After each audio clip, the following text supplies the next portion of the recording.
So I think I see confirmation that our meeting is streaming live. Thank you for joining us this evening. We would like to call the meeting to order at 6 o'clock. Dr. Thomas, if you would conduct roll call for us. Yes, ma'am. Mr. Davis, Here. Mr. Stevens, Here. Ms. Davis, Here. Dr. Yeager, Here. Dr. Dykeman, Here. Mr. Worthy, Here. Dr. Gant, Here. Dr. Knox. Dr. Knox. Here. Dr. Maddox.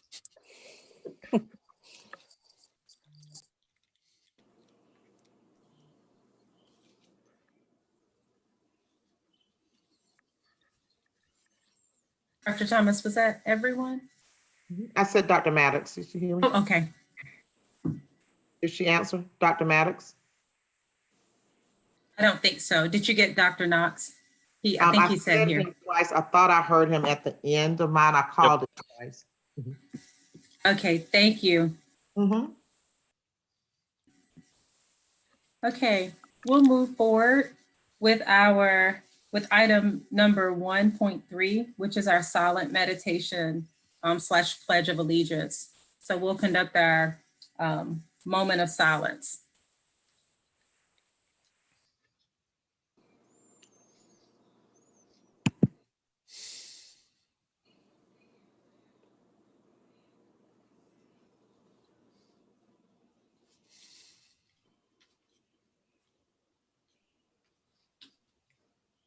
Thank you. We'll move forward with item number 2 on our agenda, which is to amend or adopt the agenda. The floor is open for motions. I move that we adopt the agenda as written. Second. Okay, was that Mr. Davis for the motion? Mr. Stevens, was that a second from you? Yes, ma'am. Okay, are there any questions or discussion? Okay, thank you. Dr. Thomas, if you would take roll for all of those that are in favor of adopting the agenda before us. Yes, ma'am. Mr. Davis, Yes. Mr. Stevens, Yes. Ms. Davis, Yes. Dr. Yeager, Yes. Dr. Dykeman, Yes. Mr. Worthy, Yes. Dr. Gant, Yes, Dr. Knox, Yes. Dr. Maddox. Dr. Maddox.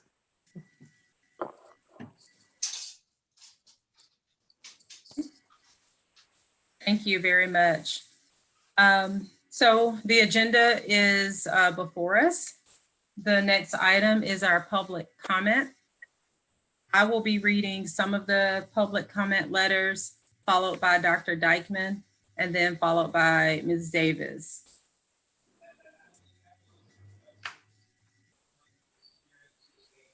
All right, give me 1 second. I'm switching my screen over here.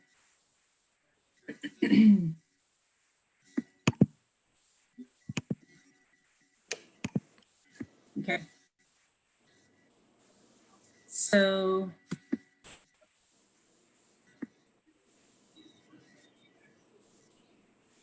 all right. The first letter I'll be reading is from Amber Raper, and it reads, "It is now the beginning of week 3 of what has been called distance learning. These past 3 weeks have been absolute hell for me and my children. As I sit here writing this, I'm crying with my 6-year-old daughter because she doesn't understand. This is an afternoon just like any other now. I work nights, going to work as early as 1 a.m. and not getting home till after 11. My husband works as well, leaving no one to guide 3 children prior to my homecoming. Afternoons are a juggled mess, trying to balance Zoom meetings for 3 kids and no sleep. These children aren't learning. I am not a teacher. Other counties all around the state have returned to either face-to-face schooling or a combination of distance and face-to-face schooling. In this county alone, we are allowed to go to movies, bars, restaurants, grocery stores, and even gyms. But our children are denied school, parks, and libraries. Why are we punishing our children and limiting their education at the earliest stages of learning? Watching YouTube videos and pre-recorded mini lessons isn't how I was taught. I'm really struggling to see this as a working option going forward. Mostly for the working families like mine who make too much for assistance but can't afford to pay for childcare. These children, not just mine, but all children, need to be back in school where they can be taught by trained professionals and actually understand the material that is being presented. Thank you for your time. Amber Davis. All right.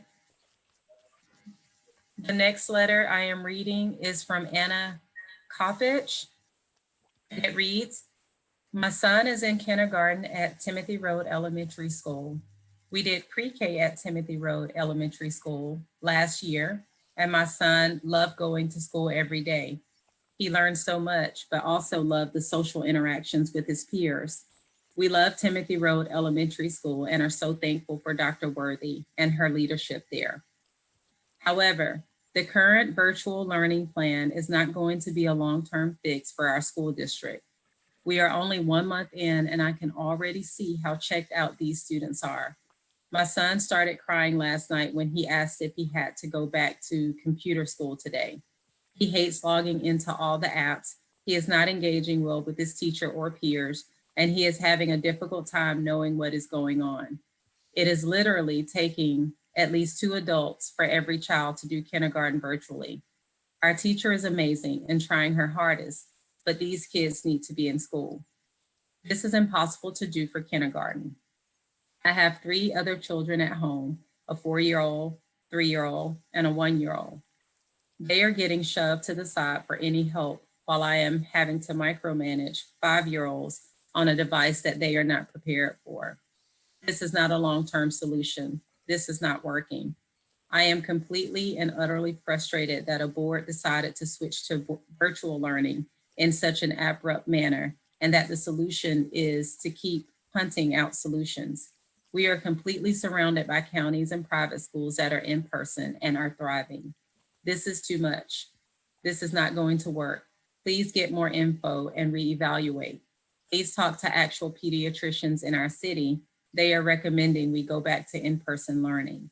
Please put our students back into the schools, at least the younger grades. Timothy Road Elementary School parent.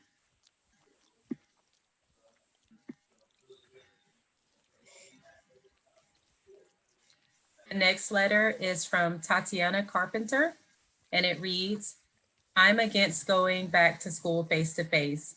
I would love to see my classmates and teachers face-to-face, but some students just don't follow rules. And if they say we need a mask, half of the students won't even listen. Most of the students would listen and follow the commands, but the rest of the students would make an excuse or complain, and no teacher would want a student to be disrespectful or disobeyed.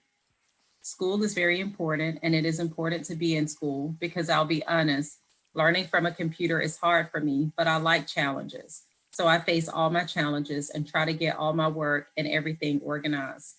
That's all I had to say. I hope the meeting goes well, and I'd like for y'all to join our class meeting soon.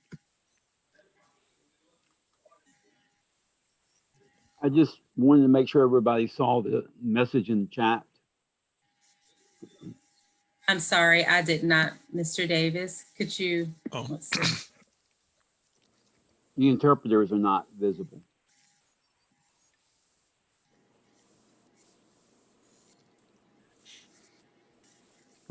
Okay. We're reaching out to Mr. Faison right now, Mr. Davis. Thank you. Thank you, Mr. Davis.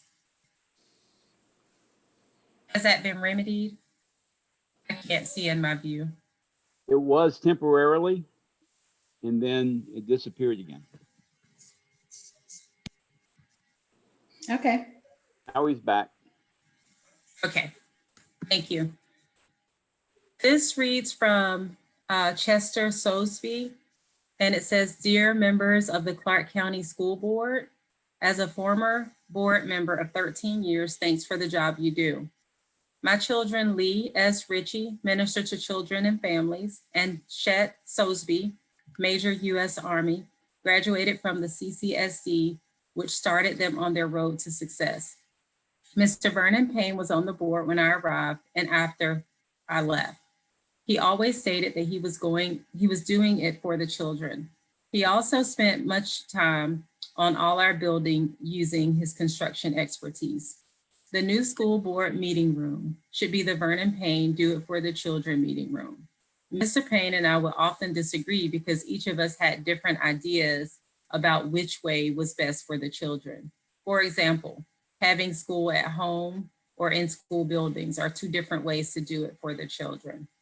Please name the CCSD boardroom the Vernon Payne Do It For the Children School Board Room. This will honor Mr. Payne's many years of service and also serve as the focus of why you are there. Chester Sosby. Signed, Chester Sosby, 808 Madison Avenue, Winston-Salem, BOE, 7th District, retired.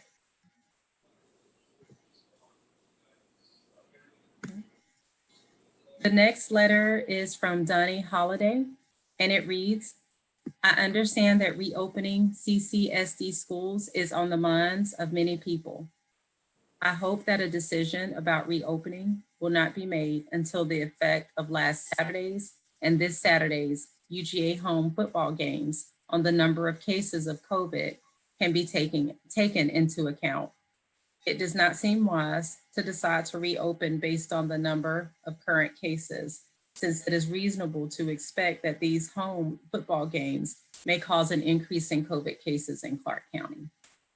Signed, Donnie Holiday.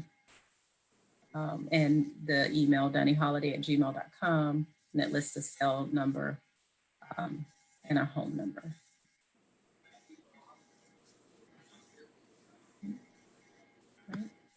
The next letter is from Jennifer Taylor, and it reads, "To be read at the Thursday 10/8 meeting. I am very concerned about the lack of planning presented about face-to-face return. While I understand the logistical concern of a gradual return, I think there is enough and has been enough time to consider this possibility. I believe the younger students and homeless populations should return first. Exceptions for high risk and parents must still be made. As a teacher, I know we as a team will figure out how to spread out the younger kids to allow parents to stay home. I also want to address the major need to plan for outdoor classrooms. Tents and heaters must be bought. Desks can be moved if they are able to stay under tents. Otherwise, cafeteria tables could be used. Again, as a teacher, I feel very creative to find a solution myself if allowed. This is where the research is showing the best case scenarios, outdoor education. Additional concerns about whether families will have a choice to return or not. If not, will those students leave the school system, causing funding to decrease dramatically? If they do have a choice, which I hope they do, this needs to be explained and formally given a procedure immediately. I know as a homeroom teacher, I could ensure getting signed intent forms within a few weeks. This is an example from APS and should be used to prevent dramatic issues with school becoming daycare and kids going from home learning to school and back to home within a week. This is a logical nightmare. Thank you for your work and dedication to students, teachers, staff, custodians, nutrition workers, bus drivers, and families. I trust you will do what is best and bring kids back safely with a concrete plan based in science, not political agendas or pressure." Signed, Jennifer Taylor. And according to my records, those are all of the letters from me. Dr. Dykeman.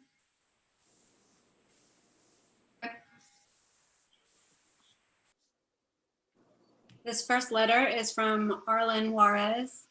Good afternoon. I am a student at Cedar Shoals High School. I am in the 11th grade, and I am concerned of you guys wanting to send us back face to face, and here's why. 1, how will you make sure the students that are K to 5th maintain their masks on? 2, how often will you be sanitizing? 3, will you guys provide the sanitation, or will you guys just take it from the teacher's salary, which, by the way, they aren't making enough money for that, so I would strongly suggest not to. 4, what will you do if a student in a classroom has COVID-19? Will you guys just quarantine all these children, make them panic?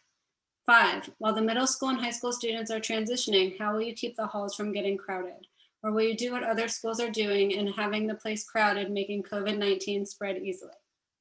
If we were to go back to school, I would prefer the following. 1, classrooms with windows that open. 2, provide AC units that will actually stop the spread of COVID-19. 3, sanitation provided by the county, not from taking away from a teacher's budget. 4, provide open cafeterias. 5, have at least Fridays off to deep clean everything every week and not have teachers and custodians coming in on Saturdays. 6, raise custodians' pay because they will have to work even harder to keep the school clean and healthy for all of the students, and they're putting themselves at risk. 7, offer an option to do virtual or physical school. 8, hire more nurses and counselors and teachers for there won't be overcrowded classrooms.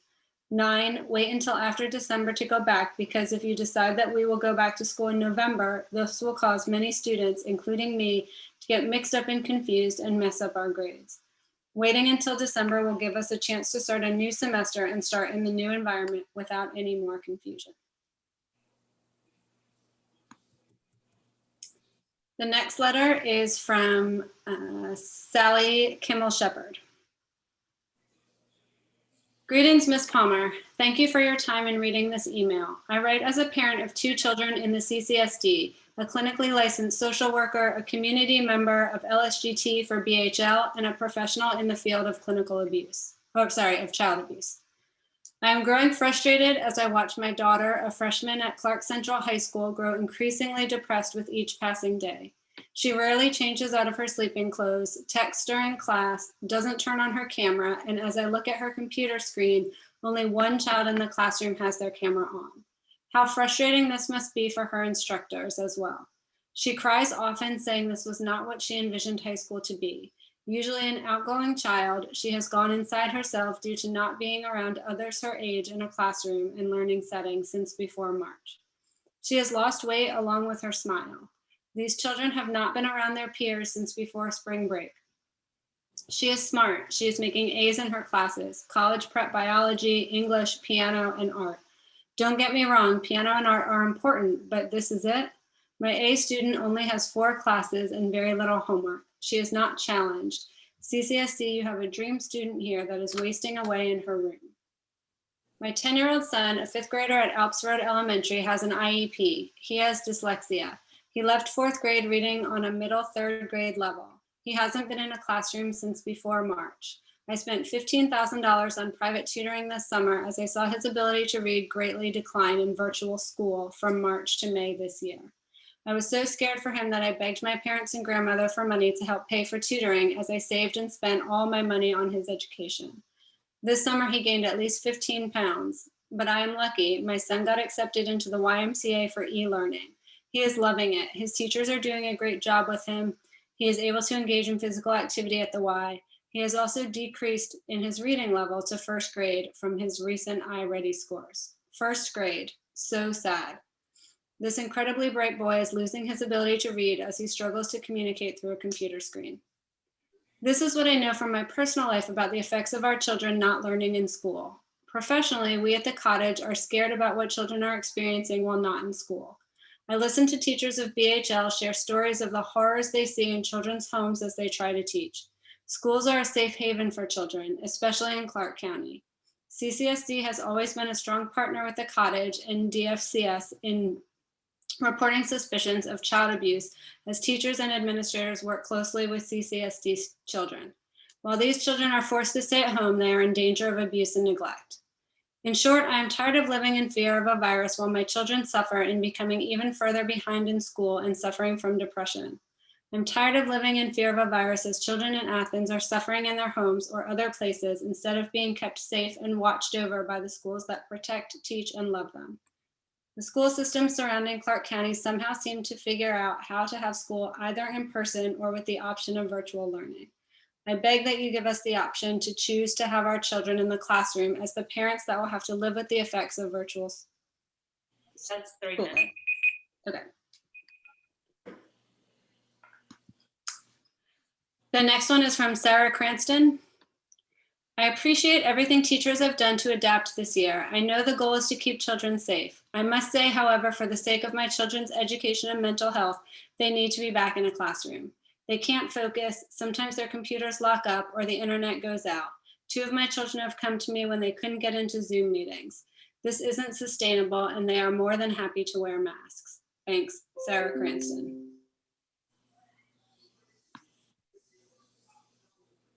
The next one is from Caroline Savini Alums. Dear Board of Education, as teachers, we are concerned about the district setting a hard date for return to school. Teachers have not been consulted on the date and are concerned that the district has not considered all steps necessary for a safe return. Various dates have been rumored to be set for us to return, but none of them have been presented to the teachers for feedback. The task force that contains teachers, administrators, and parents has not yet met to consult any of the dates or impacts of return. In the work session last week, district leaders stated that they are changing the phase-in plans, however, have not consulted any teachers in the decision process. We feel that the district is putting the cart before the horse by choosing the date before making all the necessary plans. As teachers, we recommend that the district waits to propose any dates until after we have hit the target numbers originally proposed and have consulted all stakeholders. Thank you, Caroline Alums, Allison Brown, Kelly Parker, Tiffany Studevant, and Megan Tate.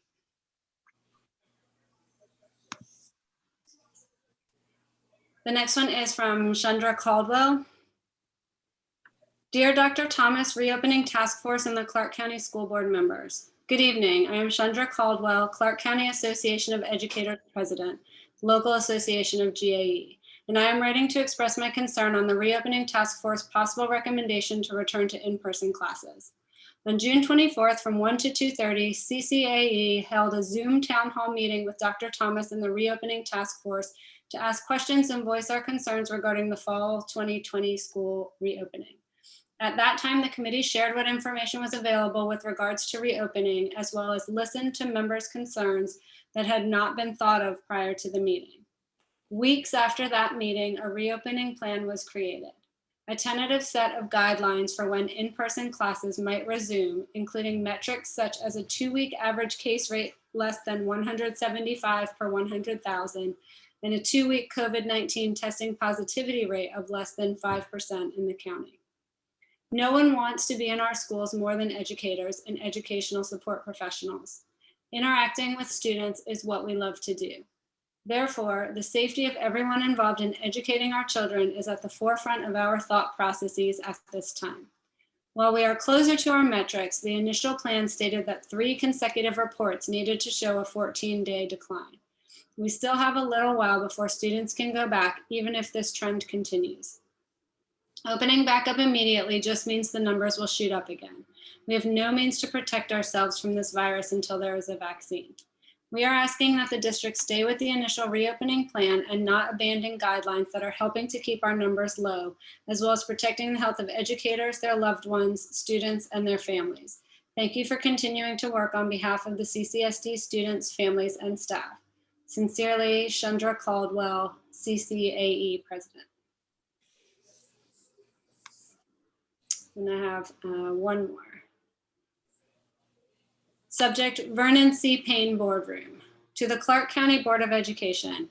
It's for the children. I served on this board with Mr. Payne for 12 years. As a board tends to get off on a tirade about something far off the topic, Mr. Payne would bring us back to the point. It's for the children. This is the motto Vernon Payne has carried with him the 40 years spent as a school board member. He has served most honorably not only for Clark County, but also representing the state of Georgia nationally.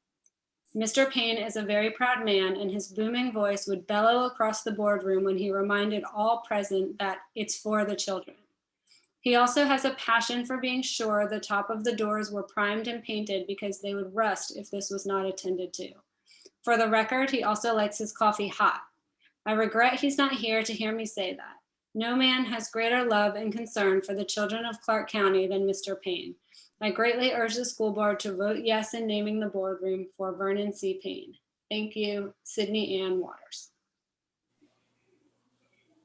Thank you, Dr. Dykeman. Ms. Davis? Thank you. My first letter is from Stacy Nave or Nave, N-A-V-E. I would like to express my concerns regarding virtual learning for the students of Clark County. Frankly, it isn't working. I have a kindergartner who must be directly supervised or he is playing with every app on the iPad except the one he is supposed to be on, thus missing a bit of instruction by his teacher. I have a second grader who up until now has done phenomenally well in school, but is now struggling to understand some of the course content because she struggles with the technical aspect of inputting her work on a laptop. My husband and I both work. He does not have the option to work from home. While I do, by my employment contract, I cannot supervise any children under the age of 12. Working from home does not mean a parent can sufficiently supervise and assist children with virtual learning because guess what? And this is all caps, we have to work, exclamation point. So since this school year is starting, I have had to pay $320 per week to send my children to a daycare where they can have some help with school, and some is underlined. And my husband and I can keep working in order to keep a roof over our heads. I've had to pick up additional work in order to afford the daycare, an option not every parent has. This has created an impossibly stressful situation for our whole family. I understand the need to keep people healthy, and I don't take this virus lightly. 3 members of my family have had it, including my husband. We know what it is like to recover from. It's clear with our numbers dropping and the success of surrounding counties and local private schools who have returned to in-person learning, we too can safely return with a few safety protocols in place, i.e. encourage the kids to wear masks. No parent in the building, or at least limited to the front office, bring specials to the kids instead of the kids going to specials, lunch in the classroom, etc. Please, for the sake of every child in this county, let's get back to the classroom. The only way our children will truly shine and grow is in the presence of their amazing teachers. Stacy Nave. My next letter is from several people, and I'll read those signatures last. Dr. Zenona Thomas and the Clark County Board of Education. We should have written this letter on September 8th, 2020 at 3:00 p.m. But the computer fatigue after teaching students for 6 hours online is unreal. We are nearing the end of week 4 of virtual learning. And as each day passes, we lose our students more and more. Students who used to love school are miserable and have no motivation to complete assignments. Others are too distracted by the things at home to focus on school, or they have been pushed into an alternative childcare setting where it's so loud that they can't hear us and we can't hear them. The schools are about the only thing still closed in Athens, Clark County and surrounding counties. We implore you to change that. Our district has focused heavily on equity for the last several years, but despite the hard work of teachers, administrators, parents, and students, virtual learning is far from equitable. As teachers, our hearts break to know we are powerless to reach a student. There's only so much we can do over the computer. The internet issues, home life considerations, and lack of resources for our most vulnerable students has never been more apparent, and the gap between the haves and have-nots is growing, but it doesn't have to. We could spend time citing statistics from the CDC, medical journals, and professional medical associations that show how low the actual case numbers are in elementary age children, how that low number of cases is falling, and how few deaths have occurred in children. But you know all that already. According to the CDC, there has only been 1 death of an elementary age child in Georgia. While tragic, this information only supports the case that schools should be open for in-person learning. In August, students, teachers, and families were told there would be a choice, virtual learning or in-person learning. The decision for virtual learning should be made at the family level, but unfortunately, our most vulnerable families do not have a choice right now. They were told just a few weeks later they would have to support their student through virtual learning, whether they were able to or not. This means families have had to quit jobs, pay for childcare, or leave the student home alone or with a sibling to navigate virtual learning. As teachers, we see red flags flying every day. Elementary children are taking care of younger siblings while parents are at work or sleeping. Students are changing diapers on camera, caring for crying babies, and cleaning up after younger siblings. While taking care of their siblings, how are they supposed to be learning the commutative property, long division, or narrative writing processes? Let's face it, they are unable to effectively attend virtual school. 1 second. Something happened to my letter. Whoa, it just disappeared. I apologize. Would you like me to pick up where you left off? Yes, if you would, that would help. And you left off at, let's face it, they are unable to effectively attend virtual school? I think that's correct. Okay. There are plenty of teachers who are ready to bring students into the classroom and do what needs to be done to ensure safety. It is our understanding that schools are ready for students to enter the building as far as safety measures are concerned. And as teachers, we are ready as well. We hope that our voices are just as loudly heard as those opposing the reopening of schools. We did not become teachers to watch our students fail. The only way we can become better every day is to bring the students back. And it's signed teachers from Cleveland Road Elementary School, Tristan Phillips, Brittany Dillard, Lee Drake, Kara Emrith, Rebecca Henry, Jakelyn Spencer, Emily Ward, and Abby Rogers. Thank you. I'm back now. Hopefully I won't go back into this Google Doc. My next letter is from Andrea Tillman. And it reads, good evening, board members and district leaders. This letter has two primary purposes. First, I want to emphasize all the successes I am observing and experiencing with virtual instruction. I'm a kindergarten teacher serving both general education students and collaborative special education students. All of my students attending virtual learning are making gains and progress with content knowledge, acquisition, and task stamina. My students are happy to come to school via Zoom, and families feel supported. I have been surprised and impressed by how well it has been teaching students using the new format. The second purpose of this letter is to address the potential return to school. As I mentioned above, virtual instruction has been a positive experience for my class, the families I serve, my co-teachers, and myself. While I understand that the situation is not ideal for anyone and others' experiences may be different from my own, I do not want to discount the positive learning experiences of many students, families, and staff members. I want to return to in-person instruction as much as the next person, but only once it is safe as defined by science. Additionally, face-to-face instruction would be a far cry from normal. I will not be able to physically comfort my students when they're upset, which is likely since it will be many kindergartners' first time going to school and being away from home. We will all be wearing masks, which means they will not be able to see the smile on my face or the way I move my mouth, the way I move mouth, a crucial part of learning phonological concepts. We will be in our classroom all day without moving around the school building for lunch, specials, or support classes. The aspects of the school day that we all think of fondly will not continue in the current pandemic environment. It has been mentioned several times across many districts and school level meetings that students' focus and engagement wane after lunch, especially with young learners. While this is sometimes the case with virtual learning, it is also true when students learn at school. I do not see much difference in engagement between the two instructional mediums. I want to point out that it merely became more apparent now that other adults are present during instruction when previously only classroom teachers observed this decrease in engagement. Finally, there are many aspects of the reopening plan that the task force did not address once the district decided to push back the start date and then return to only virtual instruction.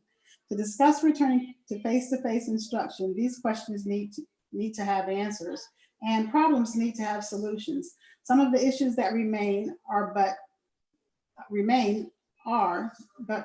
not limited to support services that serve students from different classrooms simultaneously, large class sizes, aerosol spread, including stakeholders in decision-making, long exposure time, and inaccurate/lack of reporting by staff and families. I appreciate you reading this letter and commend you for your service to the district, including students, families, and staff. Our community needs this leadership body to make decisions that will lead to a better future for our children. The weight of your responsibility is considerable, but I feel that many of you are the right people for this job. I thank you, Andrea Tillman, kindergarten teacher and Clark County resident, Oglethorpe Elementary School. My next letter is from Lisa Tan. And it's questions about the opening process.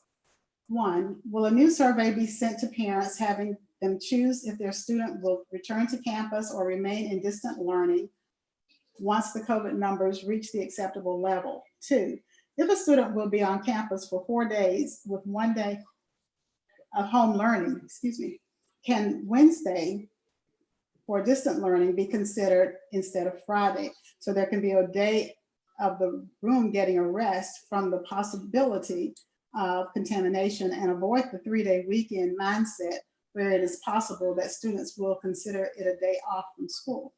3, will teacher and student desks be equipped with sneeze cough shields before the students return? Mrs. Lisa Tan, MED, resource teacher with Davis Elementary. And my last letter is from Chris Woodward. Board members and district leadership, I had a much longer letter, but it is hard to know what to say with so little information, or when so little information is public. Some of this is the uncertainty of our times. Some is opportunities for greater transparency, such as the absence of district-wide attendance data and lack of communication about COVID-19 incidents at schools. And some of this is because there has been a practice of making use of stakeholder pulse checks in lieu of actual community dialogue. These are not the same.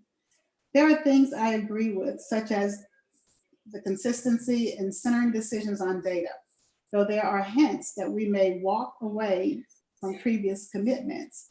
There are things I disagree with, for example, the district decision to deploy interim assessments, which is especially confounding since some of these will test material out of line with curriculum, placing guides, in other words, not related to what has been taught or what has been expected to have been taught. With so little public knowledge about internal considerations and decision-making, I really just want to leave with a single point. Any plan to return to in-person instruction, especially if it involves diverging from plans previously set by the return to in-person instruction cross-functional team, should only be considered and agreed upon if it is paired with criteria for returning to distance learning should our community encounter an outbreak spread. This is such an obvious point that I will not insult district leadership in assuming it is not part of their presentation tonight. I truly can't imagine how it would not be. However, in the absence of knowledge, I want to make the request plain and simple. If the district does not present detailed criteria by which to assess the persistent safety of in-person instruction with clear guidelines what to do should we again reach an unsafe level of spread, it would be irresponsible to consider a return plan. Both plans, how to return to schools and how to measure a possible change in course, should be considered in unison, not separate from one another. I absolutely imagine that this letter is unnecessary, as I do imagine that a clear data-driven plan will be presented along with any decisioning about returning in person. You don't know what you don't know, though. On the other hand, I have been surprised by the lack of systematic assessment on the efficacy of distance learning. I mean, we are going to have interim assessments to measure student learning, but not have measured indicators of our own performance as a district or individual schools. In closing, I fear that critiques and recommendations I offer are likely to be interpreted as negativity. That is unfortunate, as they are in truth an expression of love for my community. A community in dialogue needs to consider the opportunities as well as the praises. Thanks for your time, Chris Woodward. And that's the end of my letters. Thank you to those individuals that submitted letters, and thank you, Dr. Dykeman and Ms. Davis, for your assistance. We will move forward with our Board of Education Committee reports. We'll start with Finance Committee.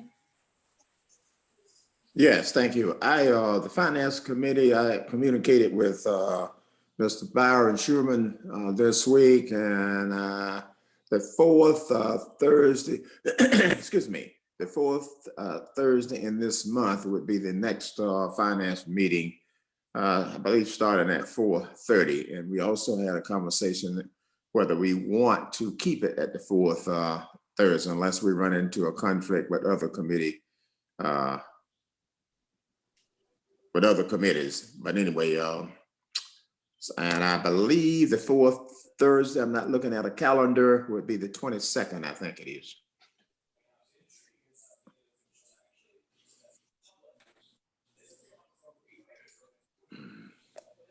Okay, thank you very much. Government Relations Committee.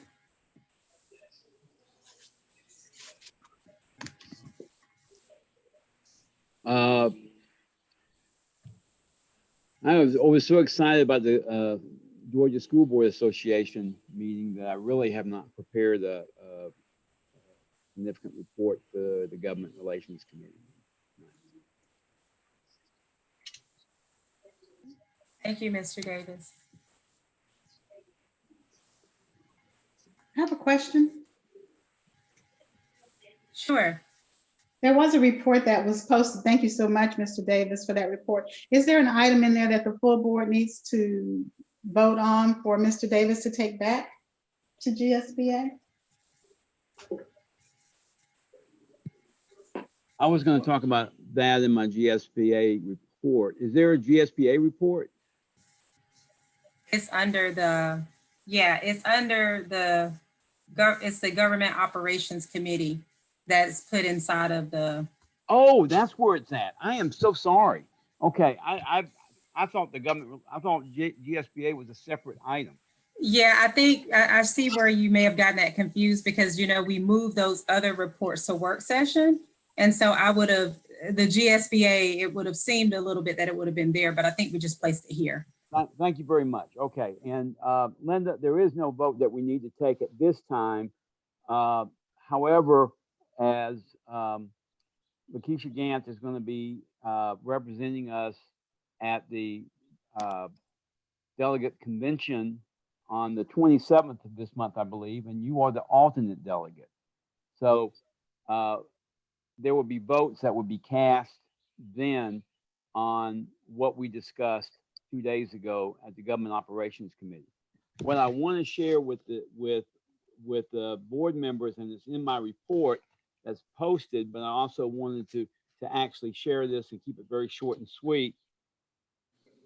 For the third year, the Clark County School Board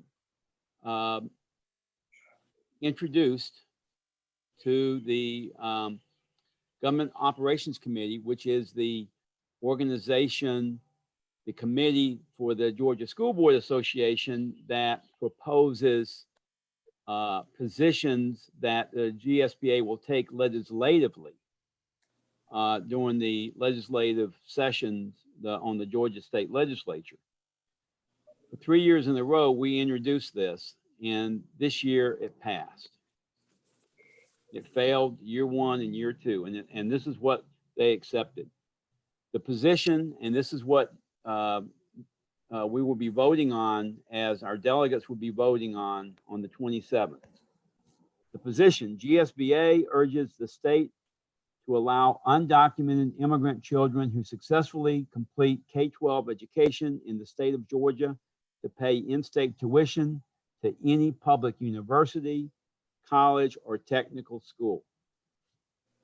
That, my friends, is a very significant step forward, because that was overwhelmingly approved by the representatives of some 60 school boards around the state. And this has been a very controversial issue in the last 2 sessions. But I'm just very pleased that the Georgia School Board Association has taken the first step, and then our representatives to the delegate convention coming up at the end of this month can take the second step and approve this as an official part of the legislative proposals of the Georgia School Board Association that they will negotiate on our behalf with the Georgia State Legislature. Thank you. So for that one, Mr. Davis, we did vote for you to take our position back to GSBA. There was a second item on your report, Yes. extending SPLOST for a 6th year. That is something I don't recall this board voting their position Okay. on. Yeah, Is let that me something that needs to be okay. presented? No, let me explain. School board districts around the state introduce proposals to the Government Operations Committee. So that particular proposal came from another school district. The only 2 proposals that we voted on, and the other one was accepted as well, are the 2 that we put forward. And it was the one that I just read, and the other that was also accepted overwhelmingly is that to maintain the integrity of TRS and to keep it as the retirement choice, as the only retirement selection for teachers. In other words, not to go the route of the Board of Regents and start peeling people away from a defined benefit package and more into a 401 type situation. So we voted on both those proposals about maintaining TRS and our undocumented students. We voted for those last spring, Right. and they were going to be taken to the May Government Operations Committee, which was never held until 2 days ago. These other proposals, some were passed and some were not passed. The ones that were passed from the Government Operations Committee will be presented to the delegation, GSBA delegation conference coming up. And no, we did not, I voted as an individual on that one. But that does not make it part of the legislative package.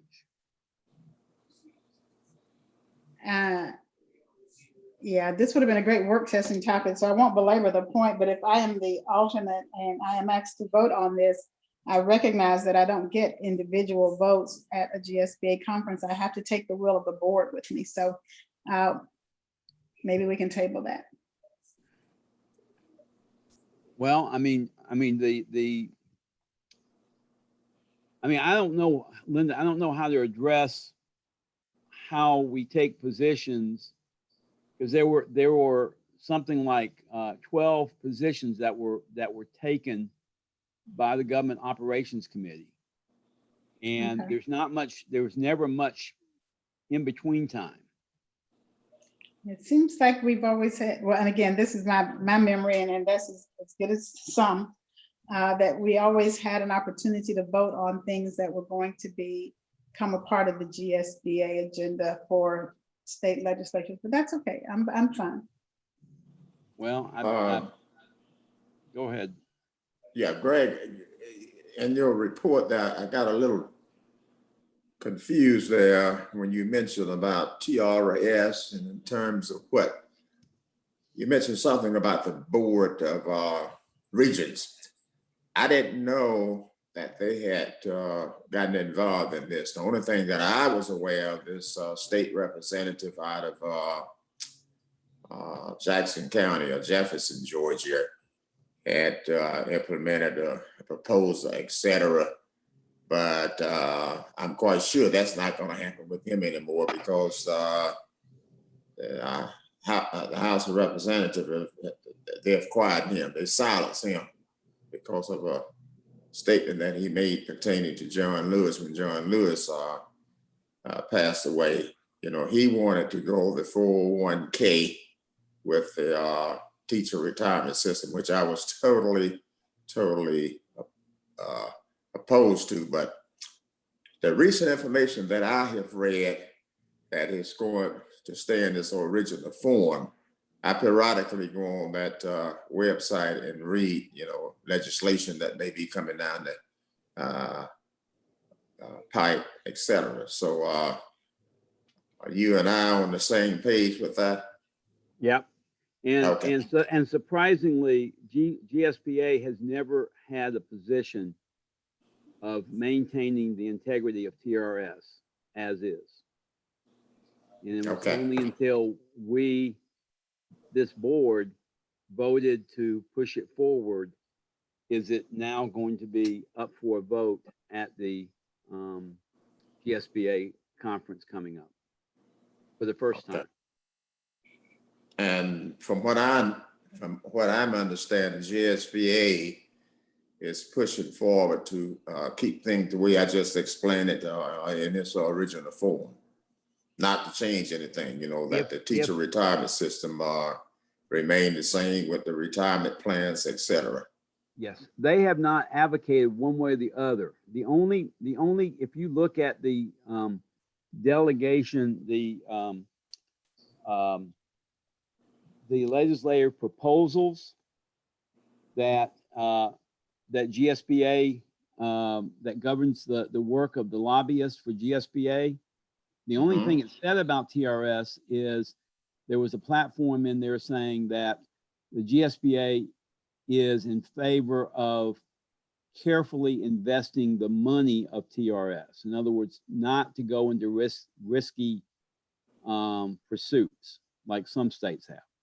But it had nothing, it did not speak about keeping all teachers in TRS until this is the first step. This is step one of a two-step process to get GSBA on record as maintaining TRS as is. Okay, because the way I understand it, we have a powerful risk management team up there. There used to be two people on there that I knew. In fact, one was from right here from Athens, Georgia, Paul Demerson, but he rolled off. But anyway, thanks for that report. Yes. I had a quick question, Greg, just for clarification. What you were involved in and what you voted, where you voted, that was because of your role on the Government Operations Committee for GSBA, right? Yeah, So, I was appointed by the president of GSBA. right, so you were not voting on behalf of Clark County at all. You were voting as a member. No, and I'm sorry if and maybe that's what misled Linda. No, I was appointed to this position. And then these are just the things, the ones that passed are the things that will then get voted on by the delegates for each school district. So Right. Clark County will still have a chance to vote on. all. Yes. Now what Linda was asking about, and I don't know, unless and this may be something that our delegate and our alternate delegate may want to raise at the convention. On the conference, I don't think there's ever much lead time, and I may be wrong. Maybe this is an unusual year, but I don't know if school boards actually, I mean, like we had 12 different changes to the, around 12 different changes to the legislative position packet of GSBA that were passed. And I don't know if each board throughout the state actually sits down and examines and discusses as a board those 12 changes. I mean, I think in an ideal world that would be the case, but clearly school boards meet at different times, and we literally had like a 2-week gap here. So I don't know. I don't know. Maybe that's something that y'all can address as at the convention, at the conference itself. Greg, you. one other point that I want to make. You mentioned the president of the executive director of GSBA, which is Valerie Wilson. Right. She sent out a survey. If you all have not responded to that survey, I would encourage you to please do so. Please do so, because that makes a difference. In fact, it makes a difference in terms of some of the things that we're discussing now. Linda, does that clear things up a little bit? And I probably should have stated that. You know, I think it is probably about as clear as mud. I understood the whole concept of your appointment and the role that you play in that appointment. But it seems to me several years ago, I was this alternate again. And at that particular time, the board had been briefed on the things that would be voted on in the voting session. That's when we were having these sessions in Savannah. And so, again, I'm just trying to make sure that I understand. I cannot imagine how, as an alternate, I would be able to cast a vote for anything that this board had not already voted its position on. Because that's what I would consider that the thing that I was representing at the convention. Okay, so I don't know how we ever did that before. So maybe, That might be some research. I'm thinking that if there are additional questions or points of clarification, we can follow up, because there is some time still left between now and the meeting is, I can't recall, but I think it's want to say it's the November. 27th. No, I think it's the end of this month. Is it end of this month? Okay, I and think it's so. October 27th. 27th. Tell me if I'm wrong, but I think you are, Greg. Normally, the GSBA conference this time of the year is in December, okay, something like okay, that. this is Yeah. okay, and I'm getting my terminology. This is the assembly. So Okay, this is what normally would have taken place in June. yes. And so what Okay. you're saying now with the conference, that's going to take place Yeah, in you're right. I Atlanta, Yeah, Waverly Hotel. Well, actually, I Cobb County. Yeah. misspoke. This is for what's called the delegate assembly, and where you What- vote on the officers for GSBA, Mhm. and you vote on the positions, the legislative positions of GSBA. Yes. And, And so- I think that with GSBA conference, it may be virtual. It will be. They did mention that. Yeah, because the same thing with the NSBA assembly. conference. The Right. NSBA conference had been scheduled for New Orleans, but as we move, because that won't take place until the last of March. But the way things are going now, they're already making plans for virtual if they have to do that rather than have the conference in New Orleans where people are attending that in person. And so if there maybe Ms. Davis and myself, we can follow up with you, Mr. Davis, just for any additional attempts at Sure. clarification. Sure. Okay. Now I would assume that they would send you in advance the Like what we'll be voting. what you would be the ballot. voting on. Mhm. Now, I mean, what I have is the packet that where some were voted up, some were voted down. So they give you the entire legislative positions as they were. And then about 2 weeks ago, I received a packet of those positions, and then in red they had the ones that had been submitted. Some of them had been submitted very recently because they gave people another chance to submit. Some school boards, and so some school boards submitted very recently. And but anyway, so my packet it contains more than what you're going to actually be voted on, because the ones that did not pass our committee would not be Right, on your agenda. right. Okay, well, we'll continue talking. I know we still have policy and property committee that we want to get through. Madam President, let me mention something very quickly, since we're talking about these conferences, and I mentioned the NSBA, and it popped in my mind, although I won't be on the board when that will take place because that's in March, but I have been invited to be a presenter at the NSBA conference, and they had several topics, about 12.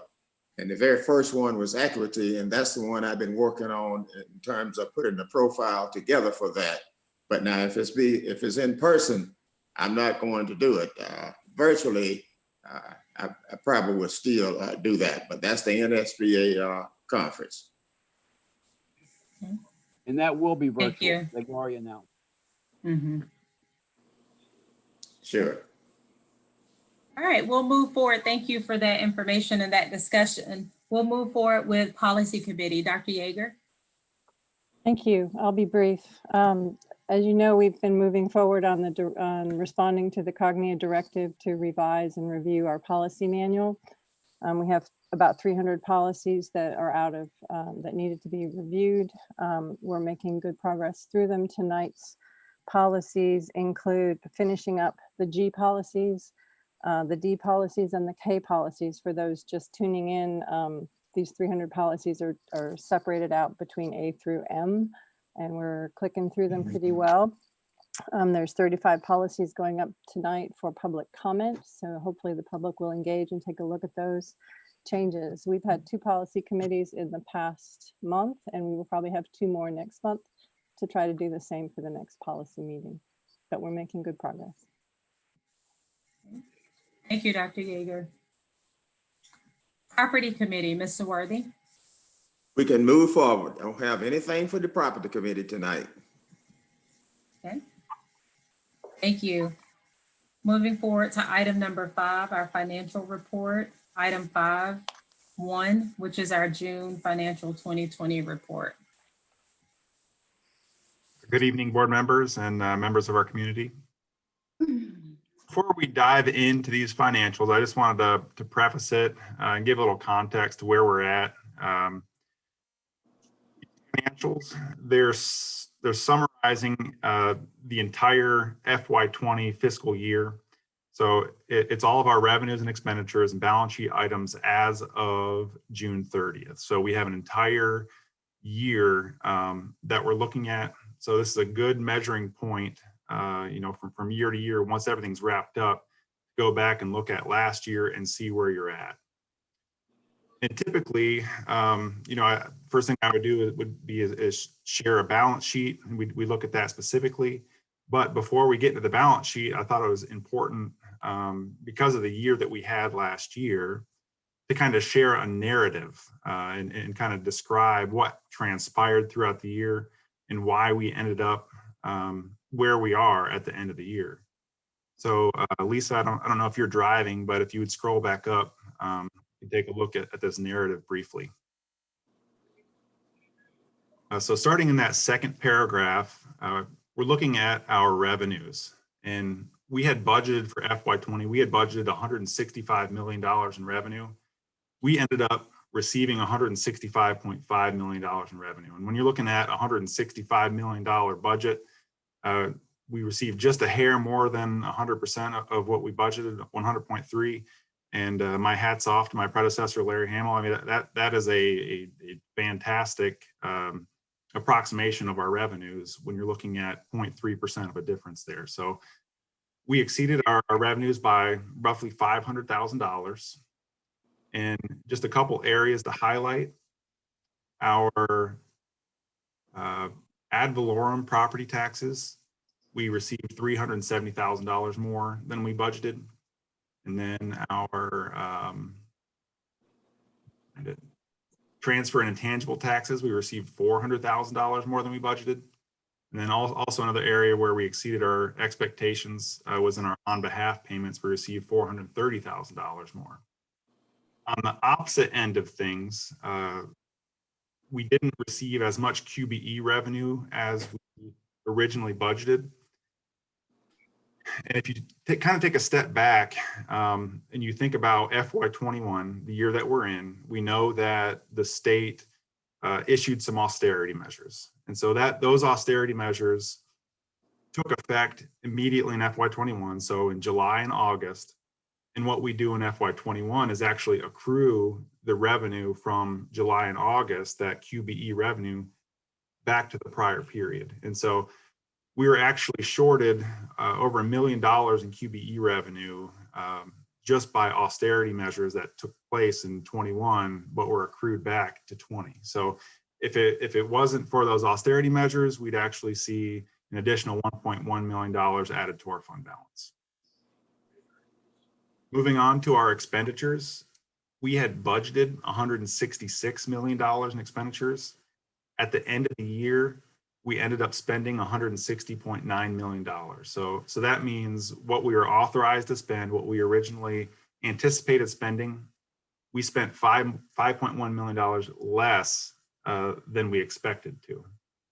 So as we get into the financials, you'll see definitely where there's significant areas of savings. The primary area of savings is going to be in the instructional functional category.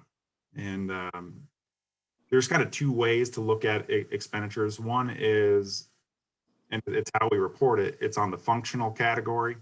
The other way to look at it is what are the expenditures actually for? And to me, I like to kind of ball those up into two distinct categories. One would be operations. So you've got, your electricity, contracted services, anything that's not salary and benefits. And so you've got, like I said, the two distinct categories are operations and then salaries and benefits. And as we know, salaries and benefits, it makes up about 90% of our overall budget. And so typically when we see savings this large, it's due to that 90%, that big lion's share of the budget in salaries and benefits. But we know that FY20 was a typical year. It was very different than the years that we've seen in the past. We went all virtual shortly before spring break. And as such, we did see some significant savings on the operational side, as opposed to the salaries and benefit sides where we typically see that savings. Let me look at my letter here and catch back up. So just once again, when we went all virtual, we continued to pay all of our salaries and benefits. So we continued to pay our teachers, our custodians, our bus drivers, even our substitute teachers, we continued to pay. And that's why we see our salaries and benefits, although there was some savings, it didn't amount to the same amount of savings that we saw operationally. But if you go down and take a look at the bottom line, we brought in a little bit more revenue than we anticipated, and we spent a lot less than we anticipated. And so what that means for our bottom line, we added $4.5 million to our fund balance. So that's some significant savings that we had in FY20. And when you look back to the prior year of FY19, we added about $800,000. In FY19, the savings was heavily salaries and benefits. FY20, it's heavily operational savings. When you add up what we saved in FY19 and in FY20, it's a total of $5.3 million that we've added to our fund balance over the course of 2 years. So going into FY21, that's kind of a very safe measure, an added level of security as we're entering into FY21, where we know it's going to be rocky, and going into FY22, we know it's also going to be rocky. So FY21, the state issued the austerity measures and took back $7.3 million that CCSD would have typically earned without those austerity measures. So what we were slated to get, they yanked back $7.3 million. So the way that we budgeted and the way that we're making up and the way that we're filling in that gap is to use CARES Act money. And our district was very fortunate in the amount of CARES Act funding that we got.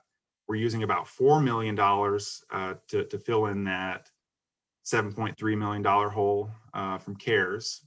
And then we're also utilizing $2.6 million in our fund balance. So although we added fund balance in 19 and in 20, we're expecting to spend more in our general fund in FY21 and bring down that fund balance by roughly $2.6 million.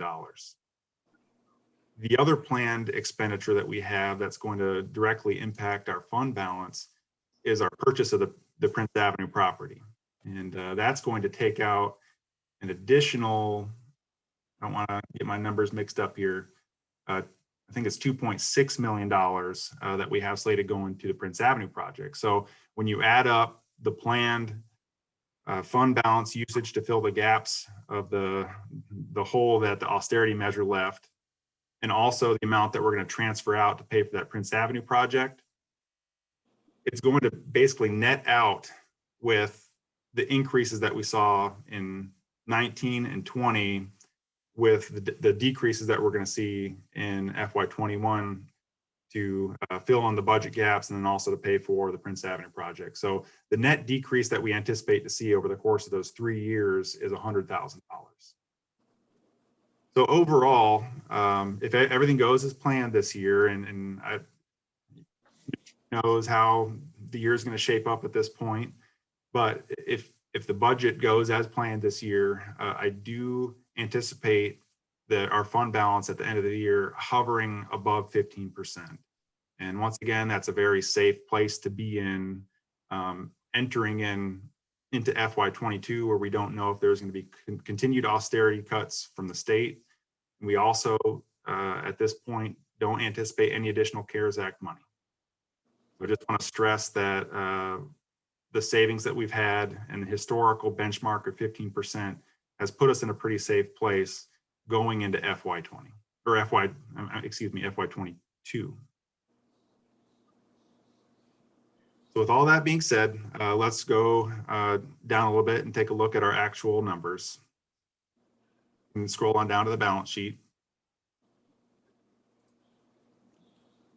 In cash and cash equivalents, we had almost $44 million. And at the end of the fiscal year, that was split up between our BB&T account, which housed our property funds of $2.8 million and our general account of $4.3 million. And the remaining $36.6 million was housed in our Georgia Fund 1 account. Our total assets at the end of the year, $54.7 million. Our liabilities at the end of the fiscal year was $20.1 million. And our ending fund balance at the end of FY20 was $34.5 million. And if you scroll on down and look at our graphs, the two things that we really track and we look at visually throughout the year is our cash and investment position, and then also our fund balance. Both of them trended above where we were at in FY19. You can see that in October, we received quite a bit of tax revenue in that 1 month. It kind of boosted our cash amounts over and above where we were at the previous year. The fund balance, it had the same exact effect. And you can see that that difference kind of trending almost exactly the same throughout the entire year. So our cash and investment position, we ended up at $43.8 million, and that's roughly $5 million more than we were at the same time for 2019. And also our fund balance, we're adding our assigned and unassigned fund balance here.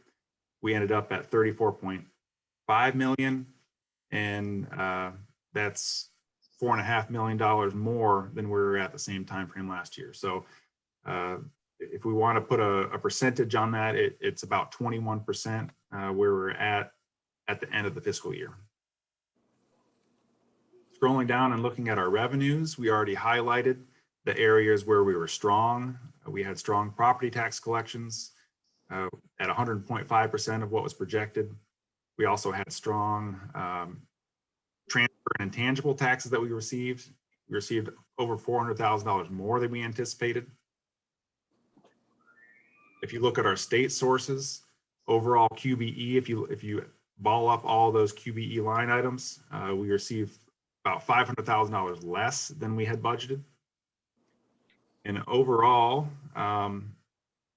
the number that's a negative down there, the $503,852, that's the amount that we received in excess of what was budgeted. So the way that looks visually, you look on down, we received 100.3% of what was budgeted. Prior year, we received 100.8%. And then those revenues, if you look at and want to disaggregate them by state versus local, state, we received $74.3 million, and that made up about 45% of our overall budget. That's the QBE funds. And our local funds, we received $90.3 million, and that makes up about 55% of the funds that we received. And scrolling down to our expenditures, we did see quite a bit of savings, like I said, in that instructional line, that instructional functional category. And when you break it up, it's made up about 60% of operational savings versus 40% of salaries and benefits. That makes up, so I guess at the end of the year, we spent 96.9% of our budget. Compared to last year, we spent 99.2% of our authorized budget. You can also look throughout the year of when we have those expenditures in that bottom graph there. And then finally, the final document that we're going to look at is the cash flow projection. And this document is really useful throughout the year because we're trying to guesstimate, we're trying to take a look at historical trends and estimate what that either addition or subtraction to fund balance is going to be. And if you look at the top line that has all the months highlighted, they're all orange, so that means they're all actual. There's no budget left, there's no estimations left by month.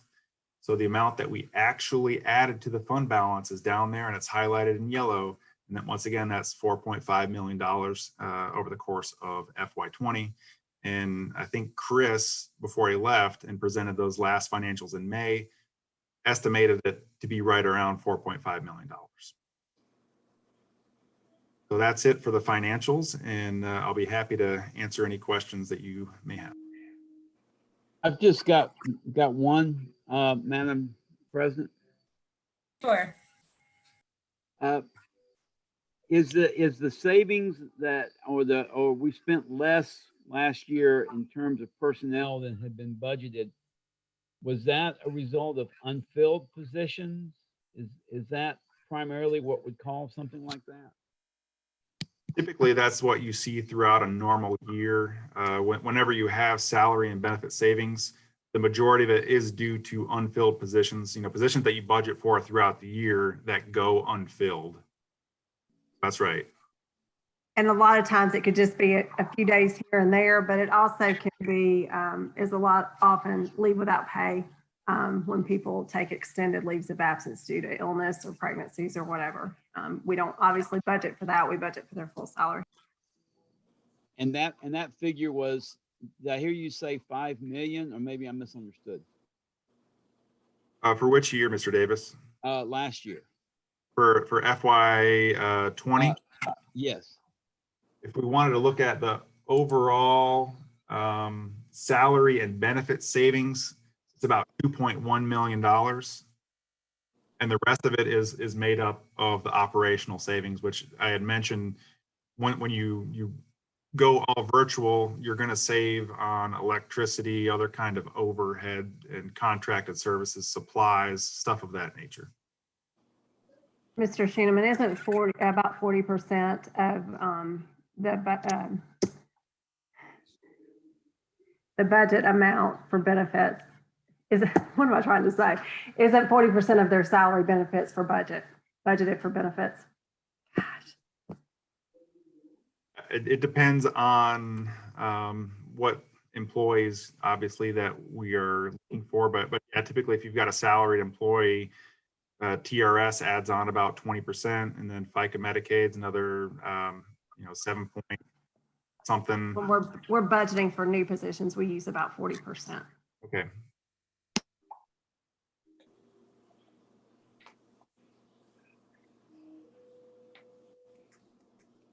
I think that's all.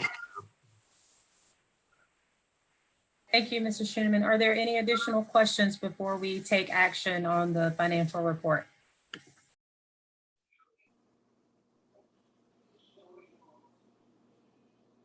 Okay, so Mr. Schieneman, is it your recommendation that we accept this financial report? Yes, ma'am. Okay, the floor is open. Do we vote on that, or because we have an audit, is this one of those that we don't vote on? I had that same question. We have it in the past. Yeah, Dr. Gant just asked me that question. I looked it up in the LUAS manual, and it does say that we should improve the interim reports, typically monthly. Frankly, it's been a while since we had one, so I don't recall, but Mr. Schieneman, do you know? I mean, I'm just looking at the manual, and it does say we should approve those. I think typically they vote to accept those financial statements. Okay. I thought that in one of our GSBA trainings, they told us we weren't supposed to vote on those. Yeah, because I'm frankly more comfortable approving this after we've reviewed it in work session, because I do have questions, but I don't want to belabor the meeting for that. So. Okay, so is there a motion to, I guess in that case, Mr. Pruitt, correct me if I'm wrong, it would just be a motion to table this? Yes, just make sure we come back to it. Again, I'm reading from the Department of Education Financial Manual. Most interim operating financial statements, particularly the budget to actual opening statement, should be prepared at least monthly and presented to the Board of Education for its approval. So it's fine not to do it tonight. Let's just not forget to come back to it. So yeah, you can postpone it or table it. The report's been available on board docs for several days, right? I read Yes. it. I read it. My understanding, yes. Why can't we approve it tonight? We had 2 days to read it. So the floor is open for a motion. It doesn't, it's up to the board if the motion is to table it or if it's to approve it. I have no problem with going ahead with the vote. I'll just simply vote no. That's fine. I move to accept the interim financial report. Second. Okay. All right. We've already, I think, had an opportunity to ask questions, but just for the record, are there any follow-up discussion points? Okay. Dr. Thomas, if you would take roll on those that are in favor of approving the current report. Let me unmute, sorry. Okay. Mr. Davis, Yes. Mr. Stevens, Yes. Ms. Davis, No. Dr. Yeager, Yes. Dr. Dykeman, Yes. Mr. Worthy, Yes. Dr. Gant, Yes. Dr. Knox, Yes. Dr. Maddox. Dr. Maddox? Sorry about that. Yes. That would be 8-1, Ms. Palmer. Thank you. Thank you, Dr. Thomas. So that motion carries. We will move forward to item number 6, which is our president's report. And I would just direct your attention to the document that just has any notes in it. The only additional things is just a reminder that we do have training next week. Also, it has been recommended by GSBA that we use that November 17th training to focus on team building. That was an area that was mentioned in our report. And also, if you recall, we've sort of been carving out our report and our trainings to reflect what was in, or excuse me, we've been carving out our trainings to reflect the needs from our self-assessment as well as topics or issues that were indicated in the report. Please feel free to reach out by phone or by email. I will also be sharing some information about the stakeholder survey. I think I shared last week that I had a conversation plan with Justin Pauley at GSBA. And so he shared some options. And then we had another meeting this week with Dr. Thomas and Mr. Barlament.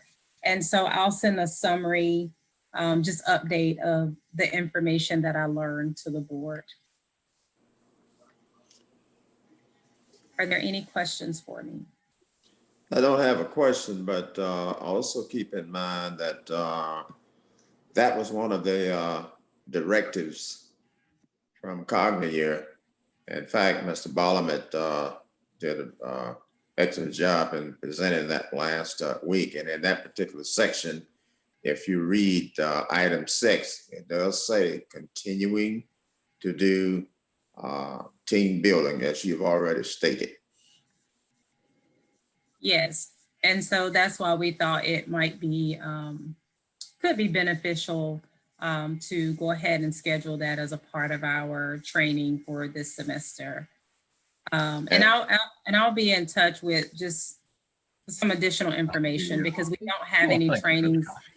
We don't have any trainings in December right now. And so we'll talk a little bit more about a retreat if we want to do that and things of that nature. But yes, it was one of our directives. And so we have included it.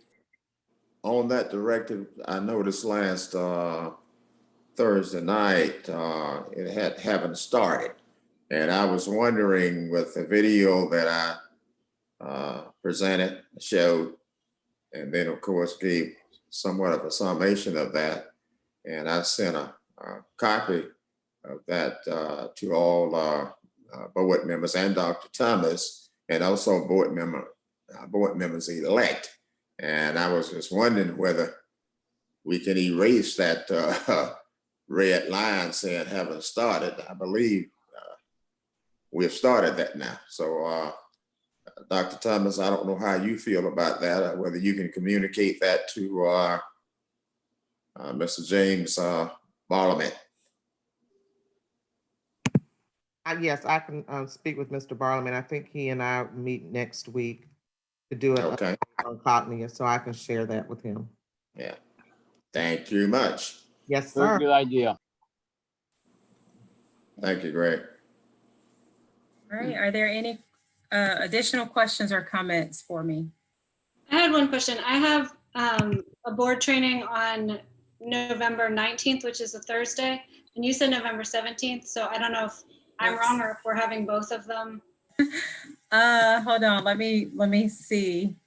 I'm sorry, I think I misspoke, Dr. Dykeman. It is it's that third Thursday. Okay. If I said that, I'm I'll be sure to. making sure it wasn't both. No, I know at the rate we've been going, that's definitely an understandable question. I think it's on the 19th. But I'll go in and correct that inside of the notes in that little president's report document. But I think it's on the 19th. Ms. Palmer, can you confirm that? Okay. It's the 19th. It's on our calendar for whole board training on the 19th. Yes. Okay, perfect. Yes, it is. Thank you for that correction. Okay, Dr. Thomas, that concludes my updates. I'll turn the floor over to you.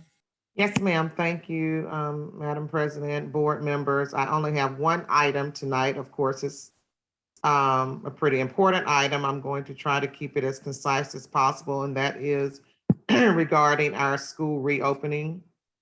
The CCSD return to school metrics were established with public health guidance and were also designed to pivot as needed to best align with the ever-changing viral pandemic. The district has continued to monitor and evaluate our reopening metrics and the local COVID-19 Department of Public Health statistics, and that's been done in collaboration with public health officials. As you know, we have monitored the 14-day trends of cases per 100,000, as well as positivity rates. As of yesterday, the Department of Public Health reported 203 cases per 100,000 and a positivity rate of 3.6%. And if you recall back to our initial metrics, we were trying to get ultimately under 100 cases, but our initial metric began with around 175 cases and a 5% positivity rate. The school district reopening goals have been discussed with public health officials this week through Nurse Amy Rourke, and we're pleased to begin moving forward with a return to face-to-face instruction.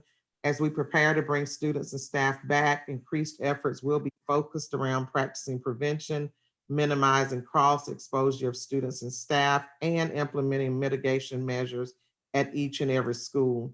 Student and staff safety continues to be our top priority. We acknowledge that we cannot eliminate all risk, but our goal is to reduce exposure of students and staff as much as possible to allow for a safe and healthy return to school. It is our proposal that our students in the Office of Early Learning and pre-K through 8th grade would return to school on November 9th. And we would begin some teacher planning activities on November 4th through 6th, because our students are out of school. I think that's the 30th of October through November 3rd, which is a voting day. We've had several questions around this decision. People primarily want to know if families will continue to have the option of virtual learning for their children, and they will. We will get information out to families to let us know their decision. Tomorrow is our target date for that, with a goal of having those information sheets back to us by next Friday. All of our departments at the district level have pressed pause on every project for the next month, except for Cognia, as we devote all of our time and resources to ensuring that we have a safe and effective learning environment for our reopening. Many of the items that I heard in the letters today are a part of our plan. We're not in a position tonight to release all of those details. Our plan is to get a document out to families and to staff in the very near future regarding physical space actions that we're taking and overall actions around health and safety of all of our students and our staff. Nurse Rourke is continuing in regular communication with the Department of Public Health. One of the other questions we've heard is, what if there are spikes? Are we monitoring potential spikes? Do we have metrics for what those numbers would look like for us to return back to an all virtual environment? And all of those decisions will be made in consultation with our Department of Public Health and with the CDC. So we are considering all of those things. One of the areas mentioned in the letter today was about appropriate PPE and sanitation supplies. Teachers are not expected to purchase any of those items on their own. All of those are a part of the checklist that we have to ensure that we're prepared to open, to make sure that students and staff have access to masks, that there are appropriate cleaning materials available, that we have plans for cleaning our buses between routes, we have plans for cafeteria. So we're going to have a plan for everything that we could potentially think of, utilizing resources from multiple other districts to ensure that we have a smooth opening. Another area that people have asked about that I just want to address now is, will those students who are on virtual learning be able to continue to receive meal service? Definitely. Now, we tonight can't say definitively what that will look like. That could be curbside pickup only, because we will be needing additional buses to make sure that we have the appropriate number of students riding on our buses for safe transportation every day. So all of those areas are being addressed. Many of these decisions cannot be made until we have some idea of how many of our students will be returning. Mr. Gaskins and I had an excellent conversation this afternoon, right before our meeting with TAB. They provided us with some wonderful suggestions of things to consider and ways that we can continue to support our families, even having some town halls, maybe at local ball fields, so that we can spread out to answer people's questions, try to alleviate their concerns. I'll be talking to Mr. Lawrence Harris about some of that. I gave them a very passionate speech that they asked me to re-deliver at the board meeting so all of our listeners can hear. I don't think I can give it back at the level that I gave it then, but I do want to ensure that all of our stakeholders know, board members, parents, teachers, administrators, this decision is not being made based on politics. This decision is not being made based on the voices of those we hear from. They're not being made solely based on letters that are coming and being read tonight or letters that have come to our individual mailboxes. These decisions are made, first of all, based on best recommendations that we have for safety of our students and our staff, and then identifying the needs of our students. So we had a very lively discussion about the use of surveys to see what people think and should we come back. And I just said very honestly, I don't need a survey to tell me what is best for our kids. I don't need research to tell me what is best for our kids. We have some kids that virtual learning is working in an amazing way but I recognize that we have a very large population of marginalized students and families. Those are the families we will never hear from at a board meeting.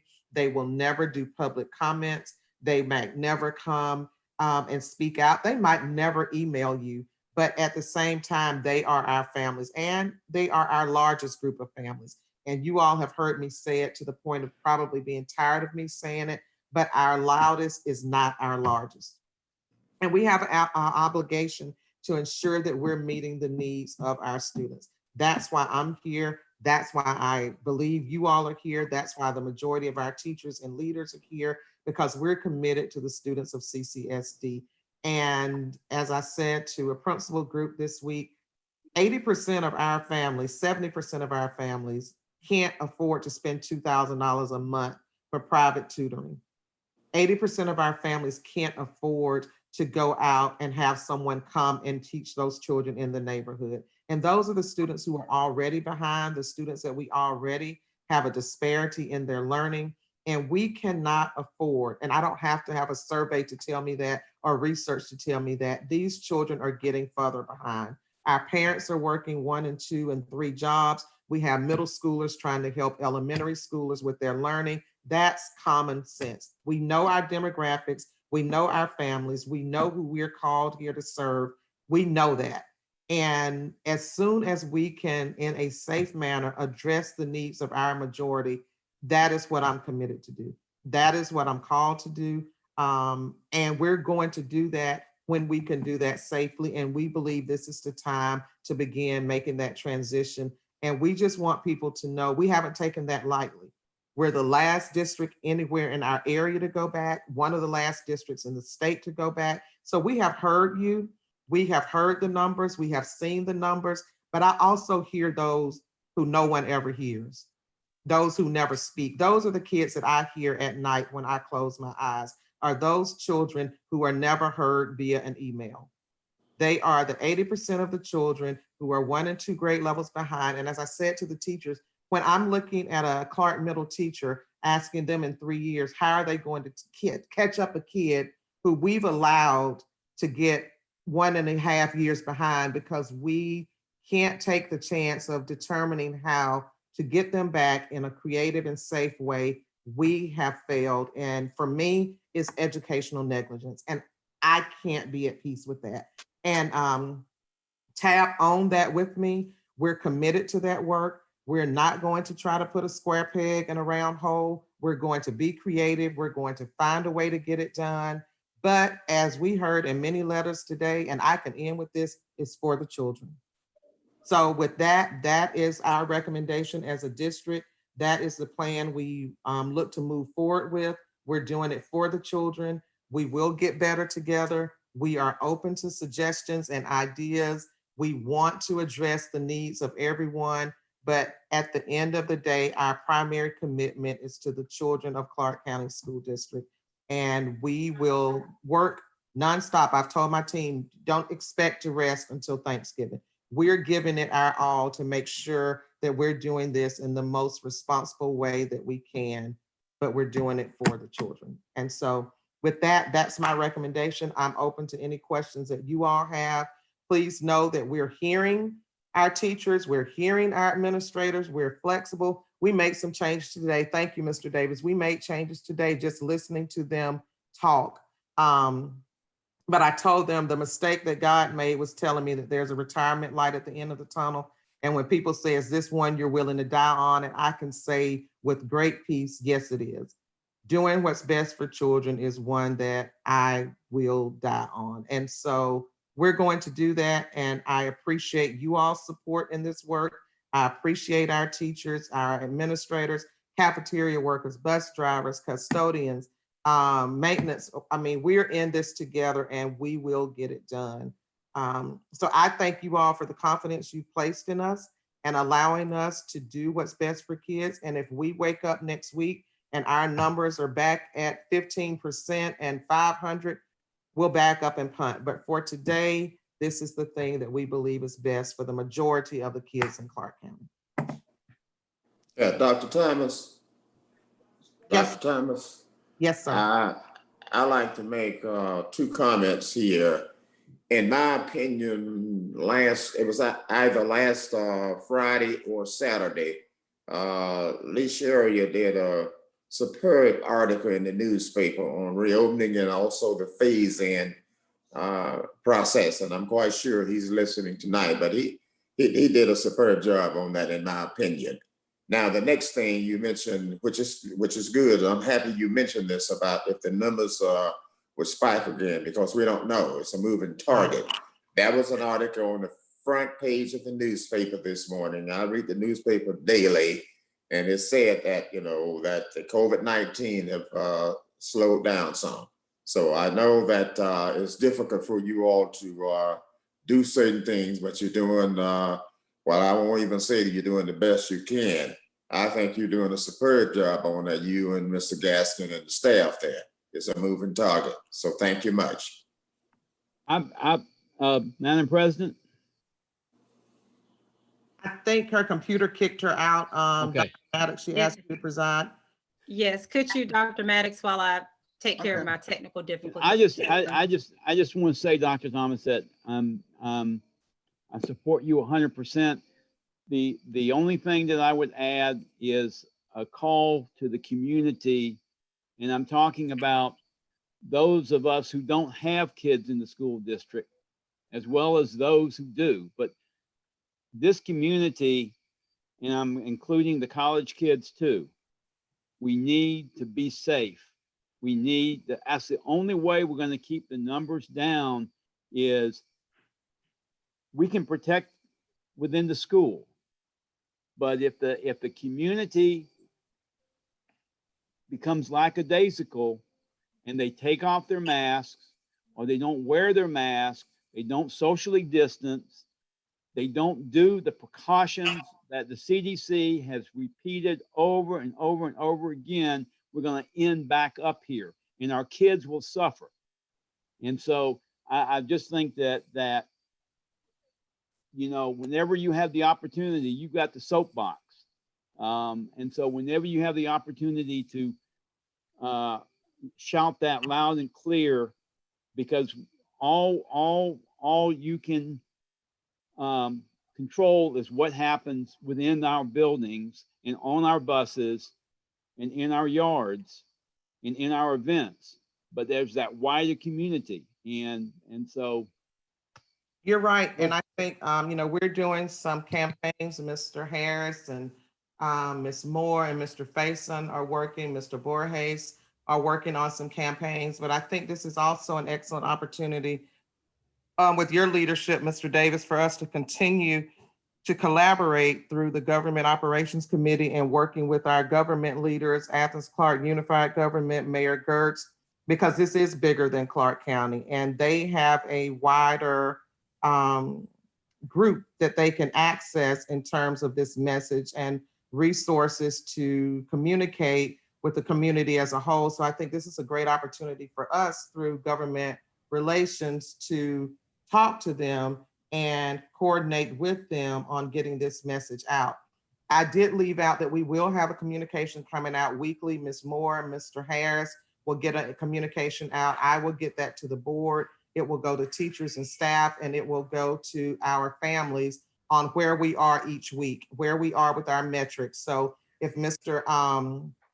Fisher says we need 20,000 disposable gowns, we're gonna let you know next Friday that we have 10, the next Friday we have 15, the next Friday we're at our 20. We have targets. Teachers have asked us about those kinds of things. So we will be communicating weekly on what we have accomplished in that week for that on that Friday, so that hopefully we will have increased confidence from our community on the actions we're taking. But I think that we need to work in a coordinated effort with Mayor Gertz and his team on getting that message out and making sure we're working with our downtown establishments and places where our college students are going to ensure that we're stressing the importance of safe practices. That is great, and I think that another group of people that are leaders in the community, because ministers, the ministers are doing virtual services on a Sunday morning, and I feel like that with something coming from them, young people, well, not only young people, people period, but listen, because what Greg said is important. If people don't follow the guidelines now and they start doing things and they get sort of loosey-goosey there, the number's going to spike again. But thanks again. Thank you so much, Dr. Thomas. I do have mixed feelings on this, as many people, and I really appreciate your report tonight. I feel much better, and I definitely feel better about the communication. Because for me, it's always hard when I don't, get communication. I don't like to, wonder what's going on. And I think with you doing that each week with families and, as well as your staff, that will also, help to develop better, better trust and better confidence as well. So I really appreciate all the measures that you spoke of tonight. Thank you so much. Thank you, Dr. Maddox. And as I said, Mr. Harris is hearing first now for the first time the suggestion from TAB of, going out into some of the community areas, or maybe going out onto larger ball fields where we can socially distance and spread out, but, provide information to families, even in a face-to-face way. Mr. Gaskins is working with our principal supervisors and principals and, giving them the opportunity and helping them come up with creative ways where they can speak face-to-face with their families, because at the end of the day, that's where that trust lies, is hearing it from them, hearing it from the teachers, hearing it from the counselors, the principals, the assistant principals at the school will also help to give greater confidence.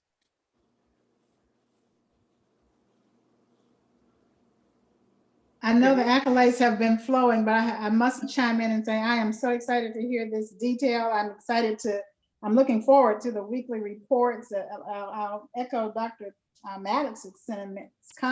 Communication is absolutely key to our success here. And I know that I will be advocating in the places that I have access about the need to remember to stay safe. And I think, again, that's a big campaign that we can even push in Envision Athens and engage them to help us spread more of that word as well. But thank you so much for the thought, for the depth of this, and for the commitment that you shared tonight. I support this wholeheartedly and willing to pitch in wherever I can.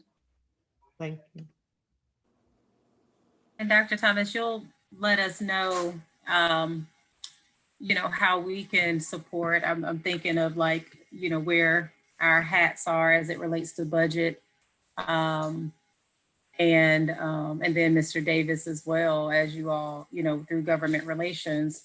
I hope you'll let us know as a board what we need to do and and what we need to advocate for and the actions that we need to take so that we can, support the plans and of course, safety, Yes. but so that we can support the efforts. Thank you. And we did say that today, we may have to come to you and ask for additional funds. If people say we need additional custodians to help because we need cleaning more regularly for us to feel safe, then those are things we will hear from teachers over these next couple of weeks and from families, and we'll work to address. And I can always put any of you on the sub list. So if we have any teachers that can't come in because they're out, I'll be happy to call you back, Mr. Davis. And we know that Mr. Worthy would love to sub as principal. So thank I have to laugh over Dr. that, Thomas. okay? Yes, ma'am. In terms of, because they have the option, how will the teaching take place? So will the classrooms be taught by subs, like for the ones who are online versus the ones who decide to be in the classroom? No, ma'am. And Mr. Gaskins, do you want to go ahead and speak to that just at the level that we can tonight? I can. Thank you, Dr. Thomas. And Dr. Mattis, that's a great question. That's part of us being creative. We do want to commit to CCSD teachers teaching both our face-to-face students and those students that elect to have virtual instruction.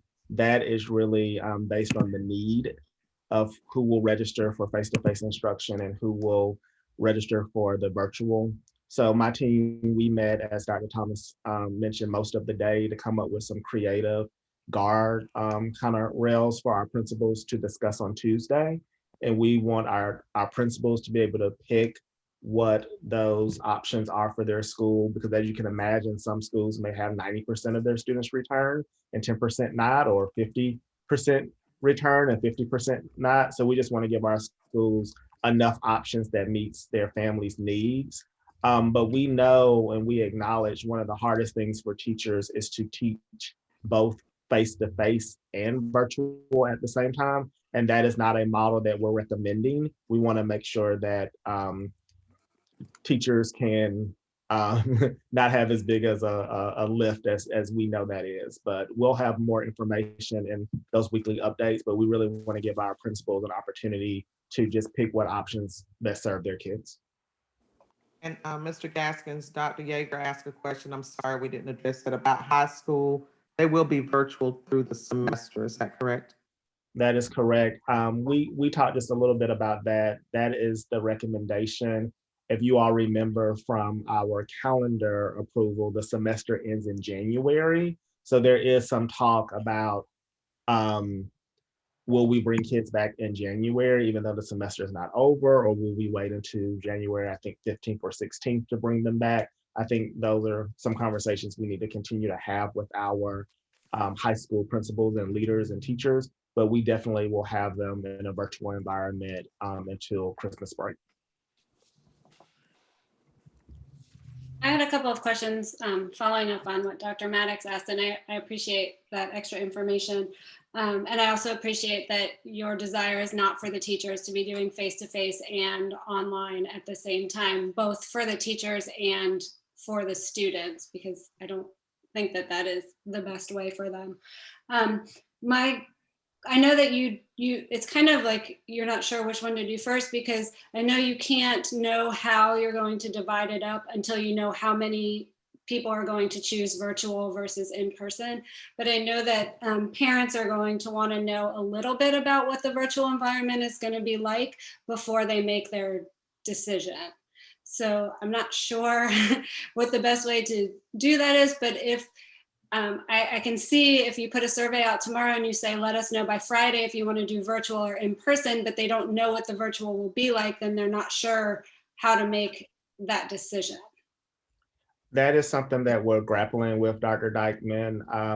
The other thing that we worked on today is that we do have parent conferences in October 30th. Not that we want people to wait that long to make a decision, but if people are uncomfortable, we will have more things fleshed out.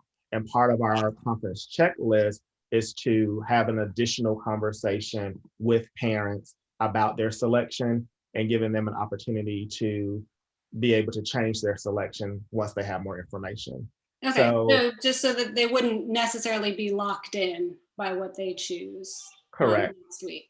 We Okay. do want people to elect as soon as possible for planning purposes, but we do want to give people that dance space. If they do want to change, we definitely want to support them because we want to serve our kids. Okay. Thank you. And I do think from what Mr. Gaskin said, to me, the critical piece there is that it won't be a substitute. It will be a certified teacher. It will be done in a way that is instructionally appropriate for our students. We will not have unreasonable expectations for teachers. So it's not like the teacher is teaching 13 kids in the class and these 5 on the computer are afterthought. To me, that's the most critical information for a parent to have. We might not be able to tell you that there are going to be 5 kids in this virtual room and it'll be your teacher, because it very likely will not.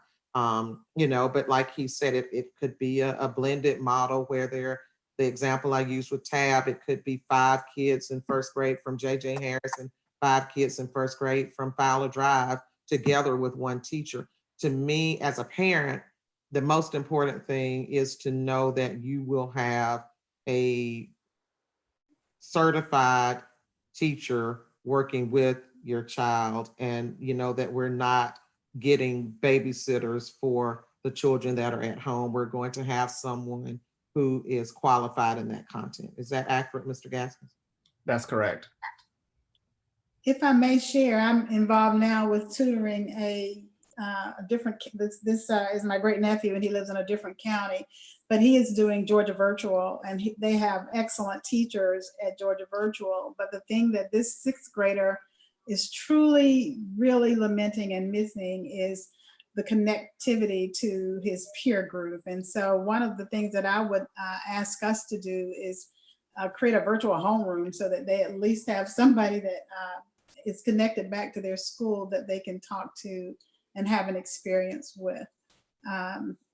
Because he goes to take pictures tomorrow, and I'm like, he's like, why am I doing this? Because I don't even know who's in my class. And so really it's been quite traumatic for him, but now he does pretty well with the assignments that he knows. But again, it's an awful lot. It's a heavy lift for 6th graders to go from having someone provide instruction to getting their instruction online. And again, the Georgia Virtual, great lesson plans and everything's laid out if you're acclimated to that.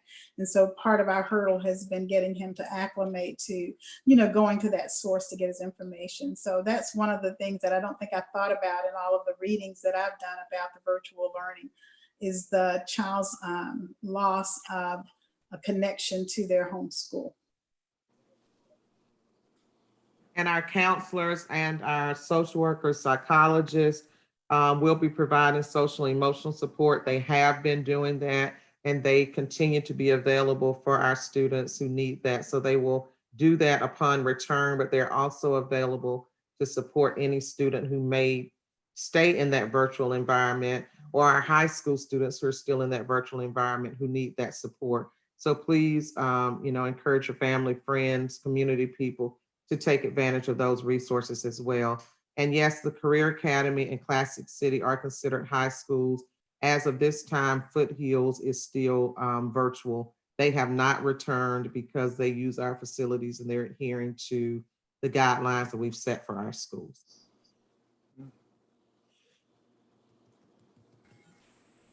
Dr. Thomas, well, I think, Dr. Maddox, did you have a question? I think I saw the hand raised thing. I'm sorry, no, that was me coughing. Sorry about that. Oh, okay. My technology is all over the place tonight.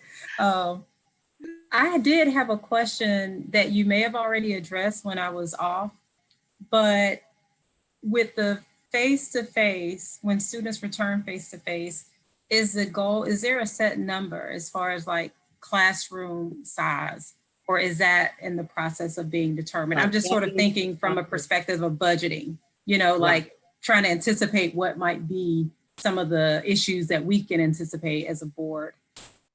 Yes. So that was also a question that came up with TAB, and we are going to get more information out. It is on my list for us to talk about. We are meeting every day from now, no exaggeration, until basically Thanksgiving. Every morning, our entire team is meeting.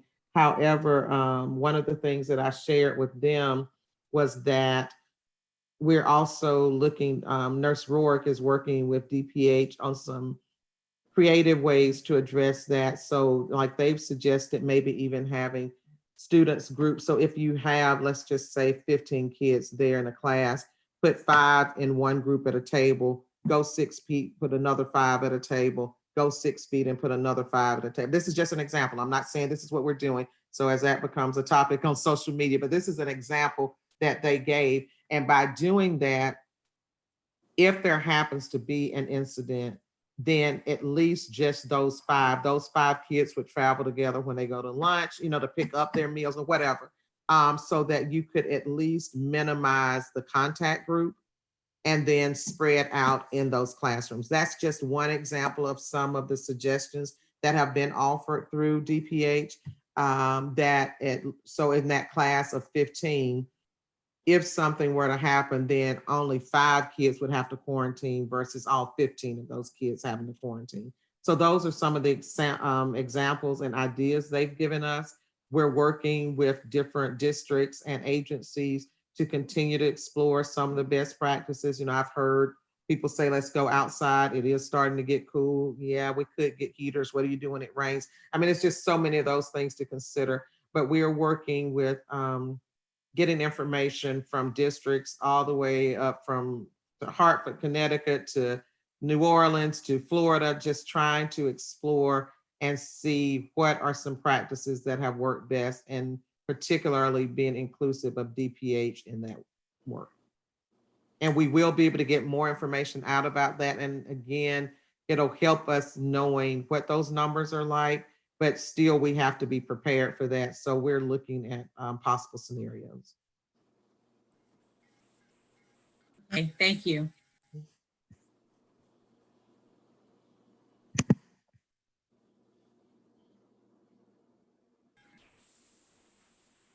Any additional questions?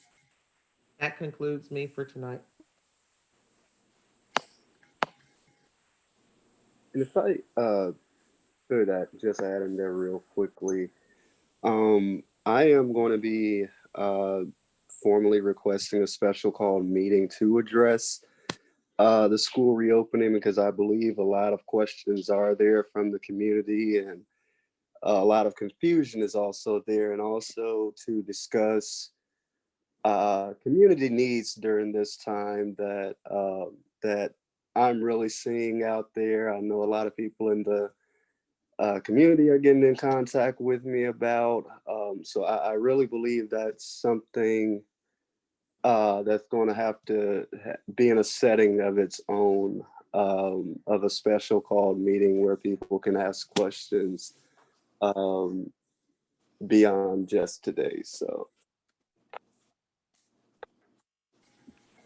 Thank you, Mr. Stevens, for notifying the board and Dr. Thomas of that. And so certainly there are options for that, particularly working directly with Dr. Thomas. According to our policy, of course, the superintendent can call a meeting, I think the board president, and then as well as board members. And so I am, just based on what I've been able to observe, I think the board and the district staff has been open to answering any questions and things of that nature. And so I would also encourage you to, to work directly with Dr. Thomas, and perhaps we can follow up and discuss a little bit more as well regarding what would be the most efficient way and the best way to get those goals met.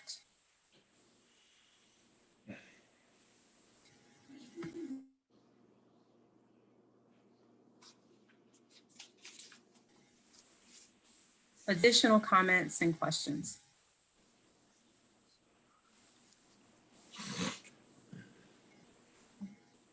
And I just thought of one other thing as well.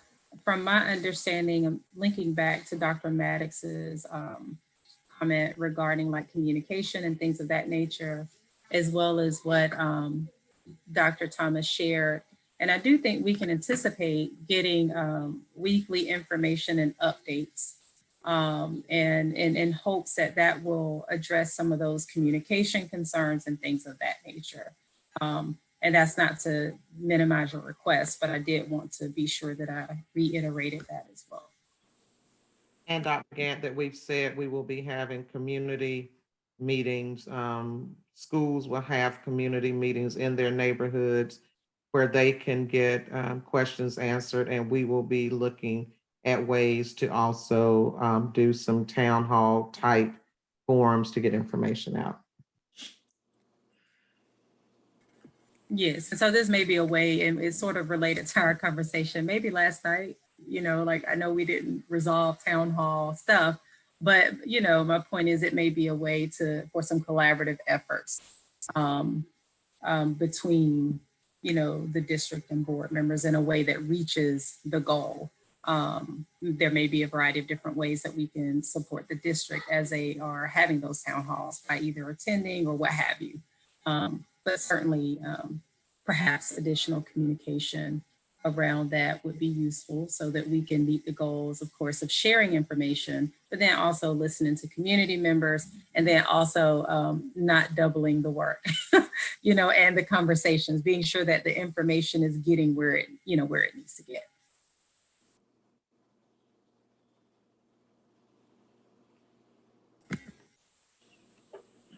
Dr. Thomas, did I hear that you said that concluded your report?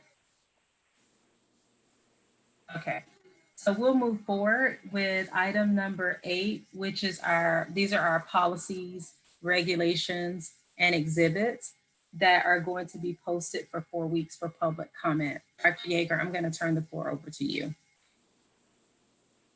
Okay, thank you, Dr. Gant.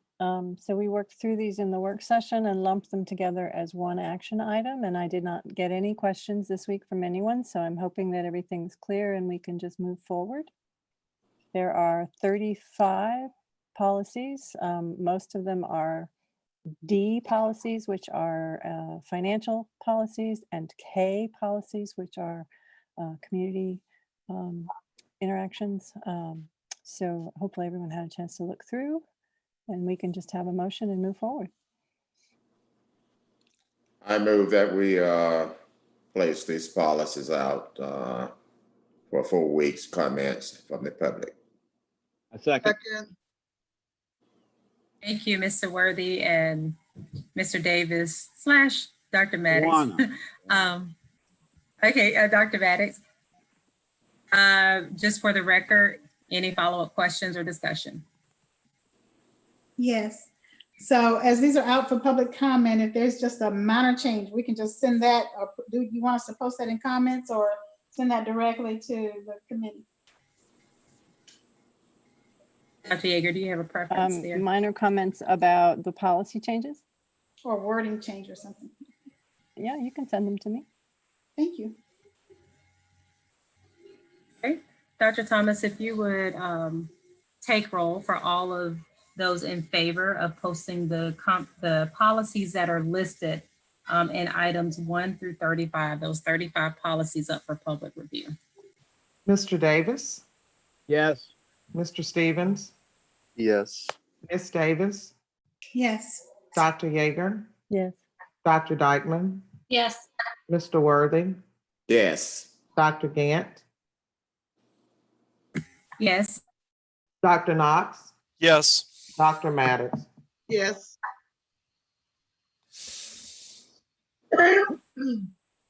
Thank you very much. So that motion passes. Those policies will be posted for public review. We'll move forward with item number 9.1, and these are our policies to be adopted, rescinded, or revised. Dr. Yeager? Thank you, Dr. Gant.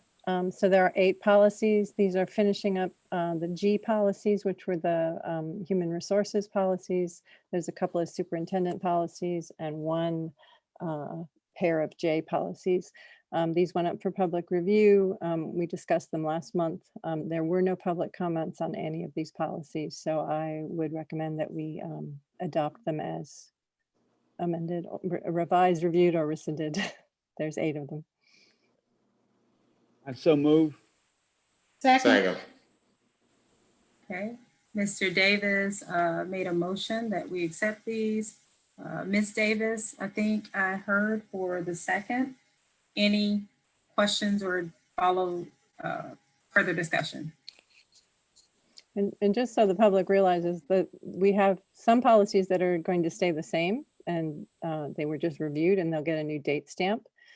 Some policies that were so old and out of date that we are rescinding them completely, they'll disappear. And others that were revised to match legal and or state laws or best practices.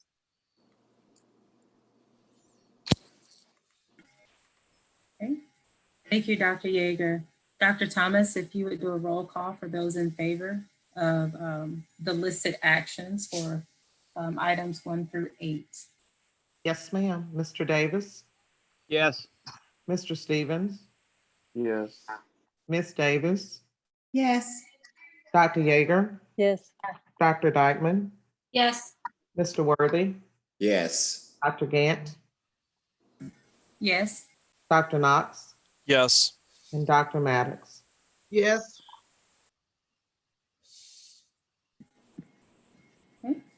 Thank you. Thank you. Moving forward with item number 10.1, our personnel recommendations. Dr. Thomas? Yes, ma'am. It is my recommendation that you all accept the personnel list as presented.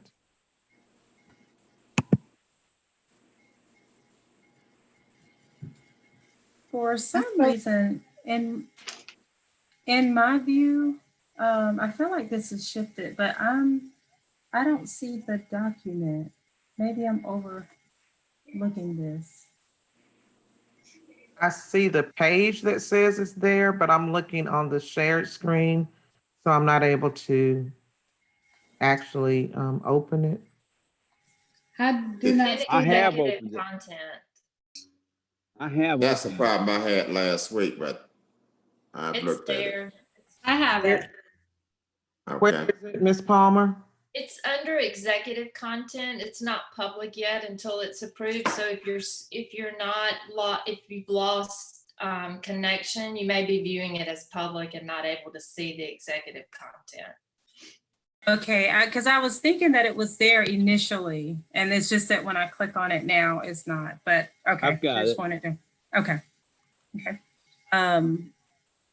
Dr. Thomas has made the recommendations. The floor is open for a motion. I move that we accept the personnel list as presented by Second. Dr. Thomas. Seconded. Okay, Mr. Davis made a motion that we accept. Mr. Worthy, second. Any follow-up questions there? Okay, Dr. Thomas, if you would take roll on this vote. Mr. Davis, Yes. Mr. Stevens, Yes. Ms. Davis, Yes. Dr. Yeager, Yes. Dr. Dykeman, Yes. Mr. Worthy, Yes. Dr. Gant, Yes. Dr. Knox, Yes. Dr. Maddox. Yes. Thank you. Okay, thank you. That motion carries. We'll move forward with our consent agenda, which are items 11.1 through 11.7. And they include the work session minutes, board minutes, self-assessment minutes, accepting the 21st century funds, accepting the 21st century funds for middle schools, and then approving the MOU, as well as approve an amendment to the fiscal year 21 budget. The floor is open for a motion for all of these to be voted on I together. move that we approve the consent agenda. Second. Okay, I think I heard Mr. Worthy for the motion and Dr. Maddox Maddox, that's for the correct. second. Okay, Yes. all right. Dr. Thomas, if you would take roll for us. Mr. Davis, Yes. Mr. Stevens, Yeah. Ms. Davis, Yes. Dr. Yeager, Yes. Dr. Dykeman, Yes. Mr. Worthy, Yes. Dr. Gant, Yes. Dr. Knox, Yes. Dr. Maddox. Yes. Thank you. Okay. Thank you. So I think that we're at adjournment is my, I don't think I've lost all of my connection. I think that's still We accurate. are. I'm not missing anything. Okay. All right. Okay, is there a second? Second. Dr. Knox, second. I don't see any objections up on my screen. And so we are adjourned at 8:15 p.m. Have a good evening. Congratulations and thank you. And may the community stay safe. Yes, and Yes, thank you to our ASL interpreters, Dr. Maddox and team, and board colleagues for working hard. Thank you, Dr. Thomas. Thank you all. Have a good evening. You too. Good night. Good night. I will not see you tomorrow. Yeah. Good night.